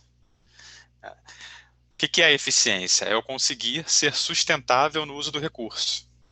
É eu conseguir ter não apenas mais receita, mas que a minha receita seja melhor aproveitada. É eu ter o máximo de receita possível, bem alocado. Em relação a despesas, é eu ter o mínimo de despesa possível mal alocado, ou mal realizado. Então aqui eu trouxe alguns exemplos. Por exemplo, receitas. Não basta eu saber que eu estou perdendo a arrecadação ou ganhando a arrecadação. Eu preciso olhar para fora ou para boas práticas internas ou externas e me perguntar: a arrecadação do meu município é eficiente frente a essas boas práticas? Porque se eu fizer uma iniciativa que arrecada muito no curto prazo e não conseguir manter isso ao longo do tempo, eu não estou sendo eficiente. Eu não estou melhorando a gestão dos meus recursos. Ela aproveita o potencial da cidade, ou seja, meu PIB cresce, mas meu ISS não cresce, eu estou tendo um potencial mal aproveitado, ou seja, não estou sendo eficiente. Em relação às despesas, outros 2 exemplos. A gente consegue pensar em otimizações constantes da gestão de compras e contratos, ou eu simplesmente cheguei ali na Agenda 100, cortei um contrato que eu precisava cortar e acabou, ficou por ali. Não, eu preciso olhar sempre os contratos, ter o comitê de gastos, ter o comitê de avaliação de resultados e olhar sempre os contratos. E o uso de materiais, por outro exemplo, ele é eficiente, eu tenho alta produtividade nas equipes que eu contrato, eu tenho um processo para controlar e melhorar essa produtividade. Então, o recado aqui, de forma geral, a gestão dos recursos, ela é também uma gestão de curto prazo, eu apagar os incêndios que eu preciso apagar, sejam de receitas ou despesas, fazer os cortes que eu preciso fazer, mas ela também é uma questão de longo prazo, do quanto eu tenho processos, rotinas, ritos, né, como algumas pessoas falaram, que me permitem ser eficiente ao longo do tempo. O quanto isso é sustentável. E aí é o terceiro ponto. Dentro da Agenda 100, assim como no plano de metas, eu preciso ter um plano de sustentabilidade. Ele pode ser o orçamento ou pode não ser. muitos orçamentos não têm dentro deles embutido um racional de sustentabilidade. Ele tem uma previsão de receitas e despesas, mas não necessariamente essa previsão é uma meta.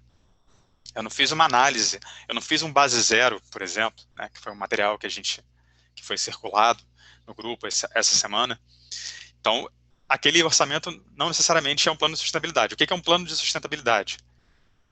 Para além dos números em si, eu tenho metas, ações, projetos e processos que me permitem, ao longo do tempo, melhorar a gestão do recurso e gerar o que eu preciso para cumprir meu plano de governo. Então, esse é o recado aqui, gente. E aí eu gostaria de passar para 2 exemplos bem rápidos para a gente poder fechar na discussão. Como é que eu começo a reconhecer se eu tenho ou se eu não tenho e quais são os pontos críticos para eu ter um plano, né, ou processos de sustentabilidade? Em relação a receitas, a primeira coisa é eu isolar os principais grupos de receita. A gente pode olhar para o ISS em si, eu perdi ISS, e aí eu vou lá olhar para o ISS em si, estou perdendo aqui, preciso resolver aqui. Ou perdi alguma taxa que eu tinha, estou perdendo ali, preciso resolver ali. Mas, para um plano de sustentabilidade, eu preciso pensar de forma sistêmica. Então, definir os grupos que fazem parte desse sistema de receitas, né, impostos, taxas e contribuições, transferências e capital, por exemplo, e para eles definir quais são os itens mais críticos na minha prefeitura ao longo do tempo, quais são as receitas que estão mais alinhadas à minha vocação e ao meu plano de governo, e para elas definir. Aquela pessoa, aquele secretário, aquele gestor, ele vai ser dono da sustentabilidade dessa conta. Né? Ele vai, de forma matricial, olhar essa conta em uma série de áreas. Né? Assim como em despesa a gente tem as secretarias, Receita também tem áreas. Né? Áreas da cidade, tipos de atividades econômicas. Então ele vai olhar matricialmente. Eu estou arrecadando o máximo que eu posso e usando melhor o recurso em todas essas áreas das minhas receitas. E aí definir 3 principais ações. O mesmo serve para despesas. Eu tenho grandes áreas de despesas com as quais eu consigo trabalhar. Folha é uma grande área por si só, custeio e os endividamentos. Né? Posso ter outras, posso organizar de uma forma diferente. Eu estou dando um exemplo aqui de como pensar as despesas como um todo. E aí eu tenho um responsável que vai olhar folha em todas as secretarias. Vai olhar custeio em todas as secretarias. Essa pessoa vai ser a pessoa que tem esse grupo de despesas na mão. Tá? Ela também vai ter suas metas e suas ações. Eu não sei se ficou claro para vocês a diferença entre a gestão financeira, o orçamento e uma visão de sustentabilidade do recurso.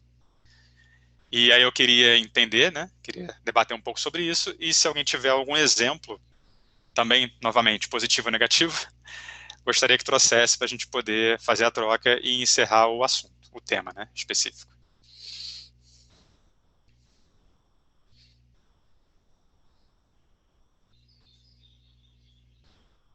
Pessoal, se alguém quiser comentar, fica à vontade, eu não tô vendo, tá?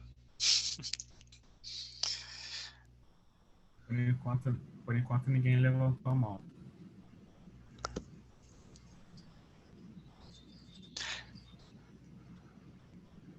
Tá, ficou claro então qual é a diferença entre uma visão de ver e agir, né, de gerar recursos agora para sanar alguma obrigação ou atender alguma necessidade, e uma visão de sustentabilidade de longo prazo, né, de plano de sustentação financeira?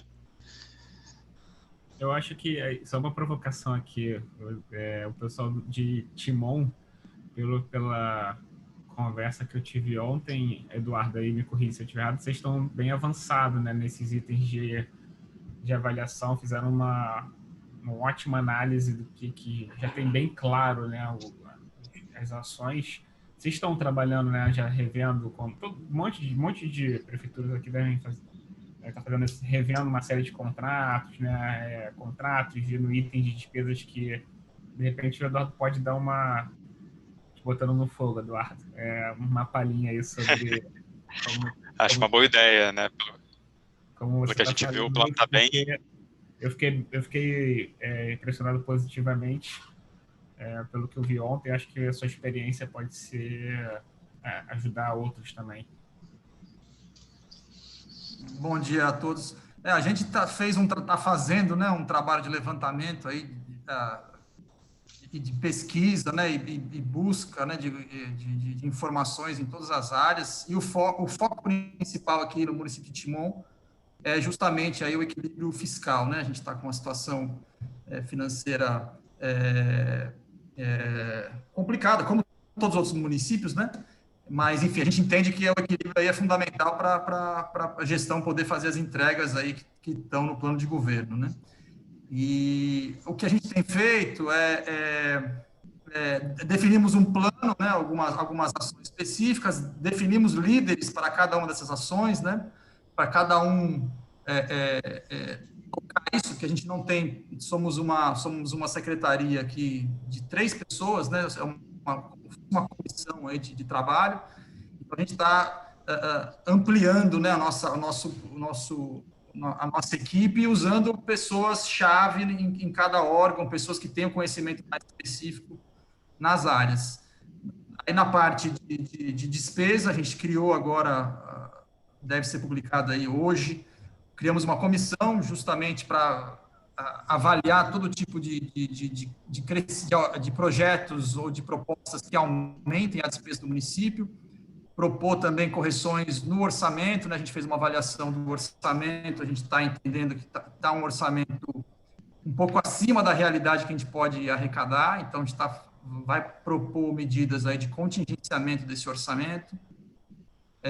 Na parte de receitas, estamos buscando na própria equipe, né, já iniciativas que eles já tenham, ideias de melhoria de processo que eles já possuem, estamos dando prioridade a essas ações, né? Hoje, daqui a pouco mesmo, às 10 horas, vamos ter uma reunião aí sobre como melhorar, que ações fazer para melhorar a receita do IPTU, com vistas aí até, inclusive, a uma contratação de um financiamento, aquele financiamento do PENAFM, junto ao Ministério da Economia. Então, a ideia é a gente ver quais são os pontos, as fraquezas no processo de cobrança do IPTU e ver que produtos a gente pode apresentar num projeto para buscar esse financiamento. Em linhas gerais, é isso. Não sei se tinha uma coisa mais específica, Alexandre, que você pensou de eu comentar? Eduardo, Diga, acho que vale a pena comentar um pouco sobre a matriz, né, que acho um aspecto bem interessante, alinhado com o que a gente está falando aqui da visão estruturante da gestão financeira, gestão dos recursos. Acho que a matriz traz bem essa ideia, se você puder comentar um pouco. A matriz a matricial, da gestão matricial. Da despesa, né? Isso. Perfeito. Essa é outra proposta, a gente já está agora em fase de ajuste com o sistema, para o sistema poder gerar um relatório mensal das despesas no nível de subelementos da despesa, né? Por secretaria, por fonte de recurso. Para a gente poder trabalhar o controle mensal da despesa, a gente tem que ter um relatório detalhado das limitações disso, né? E hoje o sistema não oferece um relatório tão detalhado, né? Então, nós estamos trabalhando nisso. E aí, com base nessa a gente identificando, né, as despesas liquidadas mês a mês, num certo nível de detalhamento, a gente consegue aí conversar com os órgãos, identificar os órgãos que estão... A gente pode definir metas, né, de redução, é o que nós vamos propor aí, com base, inclusive, no histórico, de execução do passado, né, confrontando com a expectativa de arrecadação. Então, a gente consegue definir metas e monitorar esses órgãos para a realização dessas metas. E isso aí envolve, né, a definição de uma equipe que vai trabalhar, que é o próximo passo nosso, né? Quem que vai cuidar em cada órgão desse programa, né? Um programa que necessita da participação do órgão diretamente, porque só o secretário do órgão consegue deliberar ali sobre uma revisão de um contrato, sobre uma redução de algum tipo de despesa, né? Tem que ter a participação do gestor da pasta, né, para poder as medidas poderem ser efetivas. Então, essa é a nossa meta aqui agora, né, uma das frentes é justamente essa, implantar o controle matricial das despesas. Ok, Eduardo, agradecido. Pessoal, alguém tem mais algum comentário? Tem um comentário sobre os contratos que é muito, assim, é uma coisa que eu notei desde que a gente começou, o quanto os contratos podem ficar soltos e o quanto isso pode gerar um custo absurdo, né? Eu dou um exemplo aqui da coleta de lixo ou mesmo da roçada. Se você não tem ali uma fiscalização, um critério de qualidade, de medição desses serviços que são muito, muito peculiares ao próprio serviço em si, e você estipular ferramentas, como o Eduardo estipulou, a matriz ou tantas outras ferramentas que são inerentes àquele contrato, realmente há uma ineficiência e um custo enorme que não adianta você ter uma receita maior ou uma redução de despesa e você tem, é como um vazamento, né? Você tem que ali estancar aquele vazamento para que realmente você consiga economizar. Exatamente. Nós já vimos algumas situações desse descontrole, né? E ter esse controle adequado de forma rotineira é justamente o que faz a diferença entre eu fazer uma redução do contrato e eu fazer uma gestão do contrato continuamente, né? Eu tenho ali definido qual o item específico que eu preciso olhar mês a mês para saber se o contrato está indo bem, não só se eu contratei bem inicialmente, né? E aí eu posso ajustar conforme a necessidade.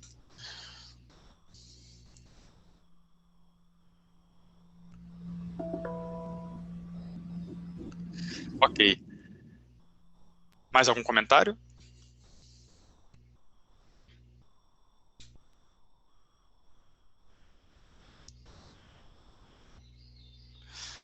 Bom, nós temos 10 minutos para fechar, 15 minutos, na verdade, né? E eu gostaria de falar rapidamente de outros dois assuntos, né?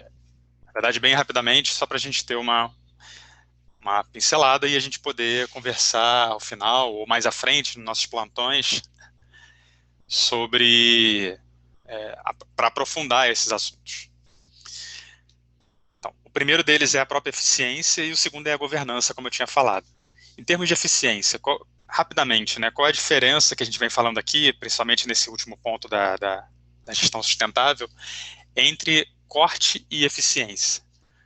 No gráfico da esquerda vocês vão ver uma série de escolas e a gente vai fazer um exercício aqui de olhar para essas escolas e pensar, bom, imagina que eu tenho essa situação no município e eu defina a redução de 10% nos gastos com merenda em todas elas.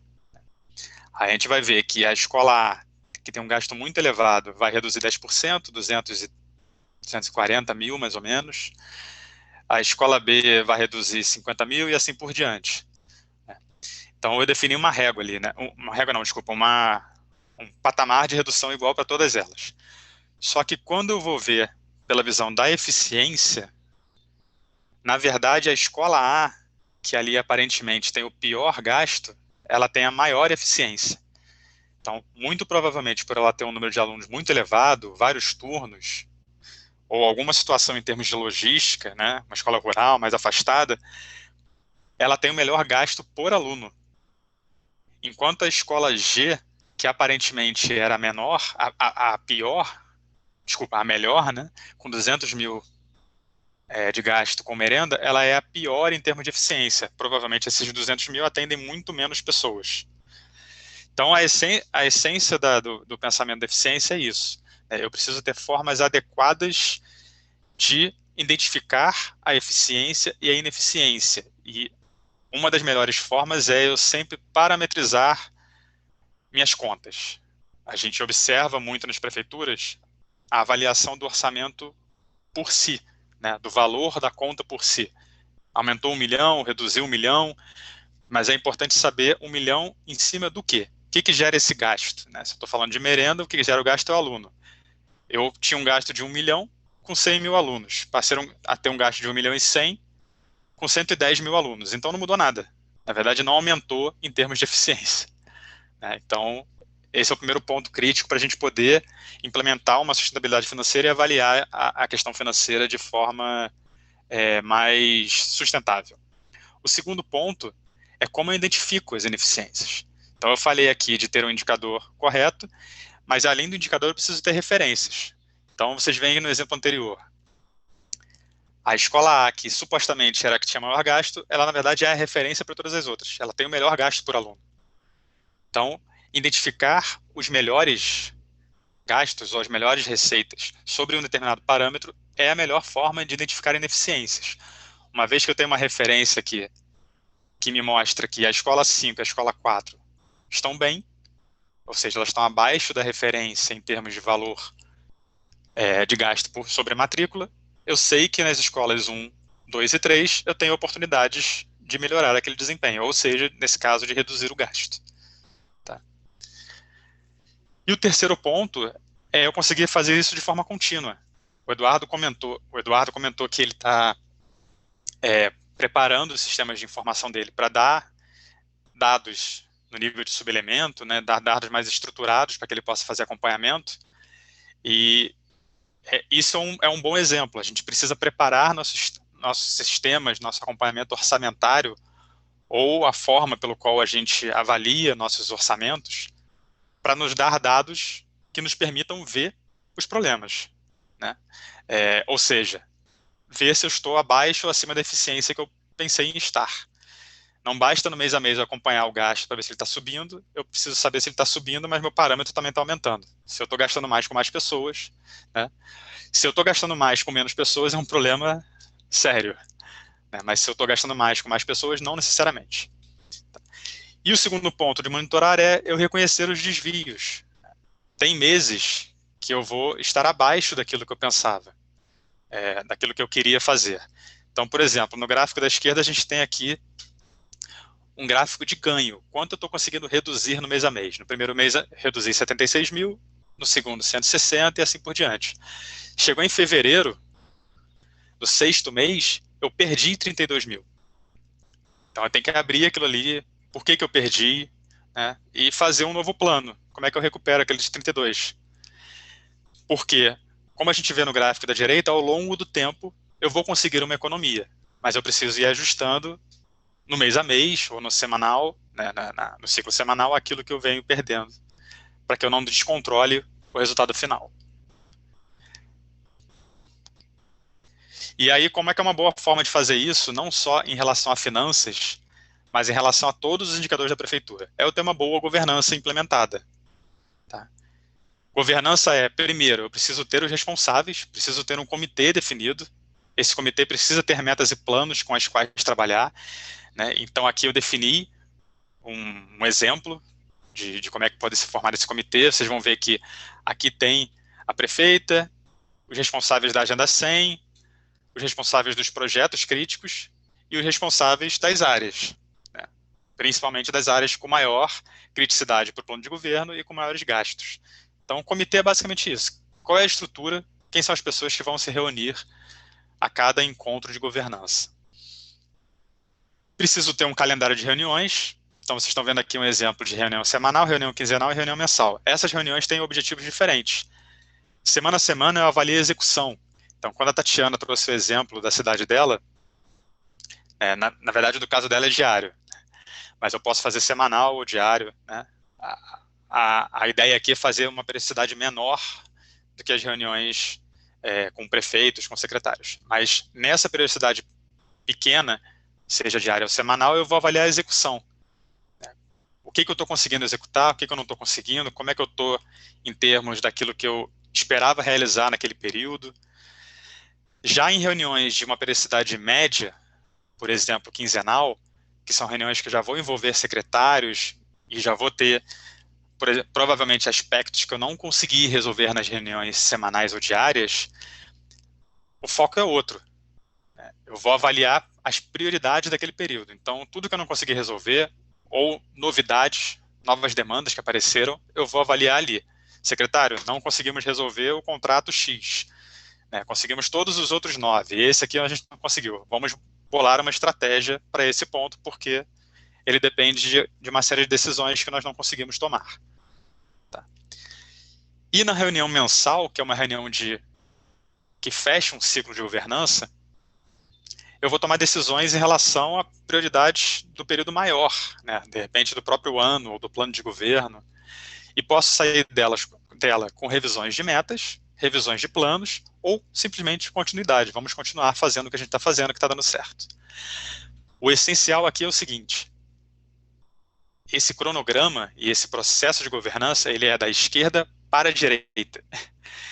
E ele precisa ter todas essas etapas. Ele precisa começar no dia a dia, para que o dia a dia possa alimentar os secretários ou líderes das frentes e dos projetos, e para que esses líderes possam alimentar uma reunião de comitê.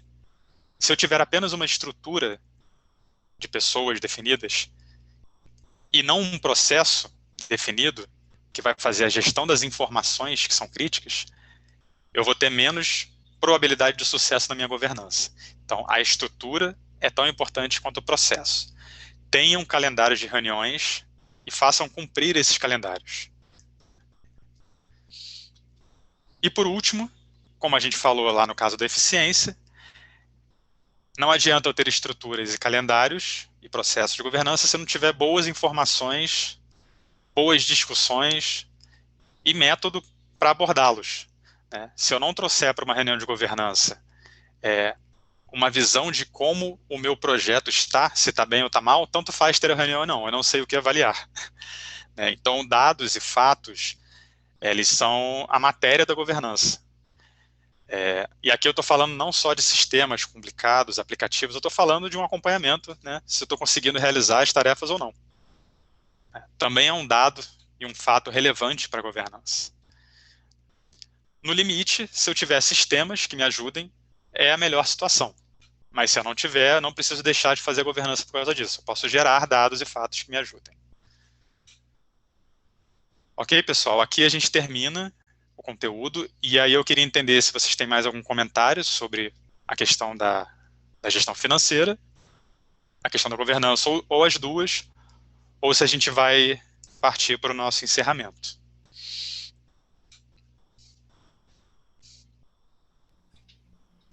Algum município que tenha feito... Posso só fazer um comentário? Claro. Não, pela minha experiência nessa questão de estabelecer controle de despesa, né, acho que o segredo está, né, como você disse, né, a questão da governança, né, tem que estar, os secretários têm que estar participando e o prefeito tem que cobrar os secretários disso, né. A época que a gente fez aqui em Teresina, né, esse controle de despesas, né, o prefeito teve um período, né, mais crítico, que o prefeito chamava toda semana uma secretaria convidada, né, a gente levava os dados ali, né, de acompanhamento da despesa, e o prefeito avaliava junto ao gestor, junto ao secretário. Então, toda semana tinha uma reunião com uma secretaria diferente para tratar desse assunto de despesa. Então, isso é super importante. E outra é a questão da regularidade, né, tem que ser uma coisa feita todo mês, né. O segredo aí é a persistência e a continuidade. Por mais que vão questionar, vai haver questionamento sobre a metodologia, né? Muitos secretários vão dizer, mas não é assim que tem que, né? Essa despesa não é a real, a gente usa a liquidação, né, como base, né? E muitos falam, mas isso aí não é despesa real, o contrato não é esse. Então tem muitos questionamentos sobre a metodologia, né? Então tem que ser firme aí, continuar para poder ter os resultados. Era isso o comentário. Tá bom, agradecido, Eduardo. A própria governança, o acompanhamento, o monitoramento, ele vai ajustando essas situações, né? A gente pode fazer uma primeira reunião, viu os dados, mas não é isso. E aí a governança se torna, ok, não é isso, mas aonde está errado? Ou às vezes é aquilo mesmo e a gente não está acostumado a ver o dado, né? E aí tem que ir ajustando, na verdade, não o dado, mas a forma pelo qual a gente conduz a avaliação daquele resultado. Então, sim, acontece bastante isso. A ideia de ter um processo também é para que as reuniões sejam melhores, então eu vou preparando as informações desde o dia a dia até uma reunião mais decisiva, né, mas é um processo de aprendizado mesmo. E de ajuste contínuo, né? Pessoal, alguém tem mais algum comentário? Tiago, você quer comentar alguma coisa? Não, pode. Depois que vocês comentarem, eu faço daí o encerramento, pode ser? Só um agradecimento geral. Ok. Mais alguém? Pessoal, acho que foi bem produtivo. Passamos por muito conteúdo. Todo esse conteúdo vai estar disponível para vocês, além do vídeo gravado. Como nós falamos em algum momento, acho que foi o Alexandre, né, durante a mentoria, estamos pensando em algumas sessões que a gente apelidou por enquanto de plantões, para trabalhar temas específicos que a gente sentiu que tem necessidade de aprofundamento, por exemplo, os próprios diagnósticos, a gestão de pessoas, comunicações. E, para mim, particularmente, foi bem interessante. Vocês trouxeram muitos bons exemplos, muitos bons comentários. Eu queria agradecer a participação de vocês, dizer que, para mim, além de estar expondo uma série de informações, foi um grande aprendizado também. Obrigado, viu? Também queria agradecer a vocês todos. Prazer também participar aí dessa mentoria. Semana que vem tem mais, na terça-feira, né, Dai? Acho que corrija se estiver errado, na terça-feira. E eu acho que é isso. Acho que essa troca de experiências e poder ajudar vocês aí nesse começo, né? Ainda mais nessa situação toda que o Brasil se encontra aí com a questão da pandemia. Para a gente aqui é um prazer. Então, eu agradeço aí a presença de todos. Pedro, obrigado aí Pedro, Alexandre, pelas explicações todas. Você tem ajudado aí o pessoal demais. Gente, obrigado. Obrigada, tchau. Nos vemos na próxima mentoria. Só lembrando, a próxima tem a ver com o plano de metas. Então, a gente vai começar a entrar em áreas temáticas específicas e trabalhar as questões das metas e planos. Tá? Então, vejo vocês na próxima. Obrigada. Tchau. Obrigado, Pedro. Até logo.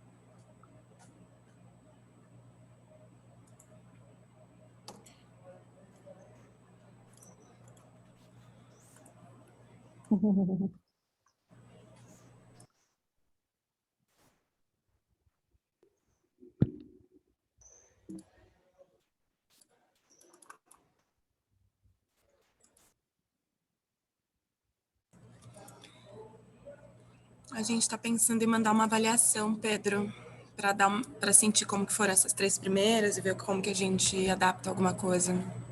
Acho que pode ser legal. Você acha, Dai, que é o... Pode ser legal, sim.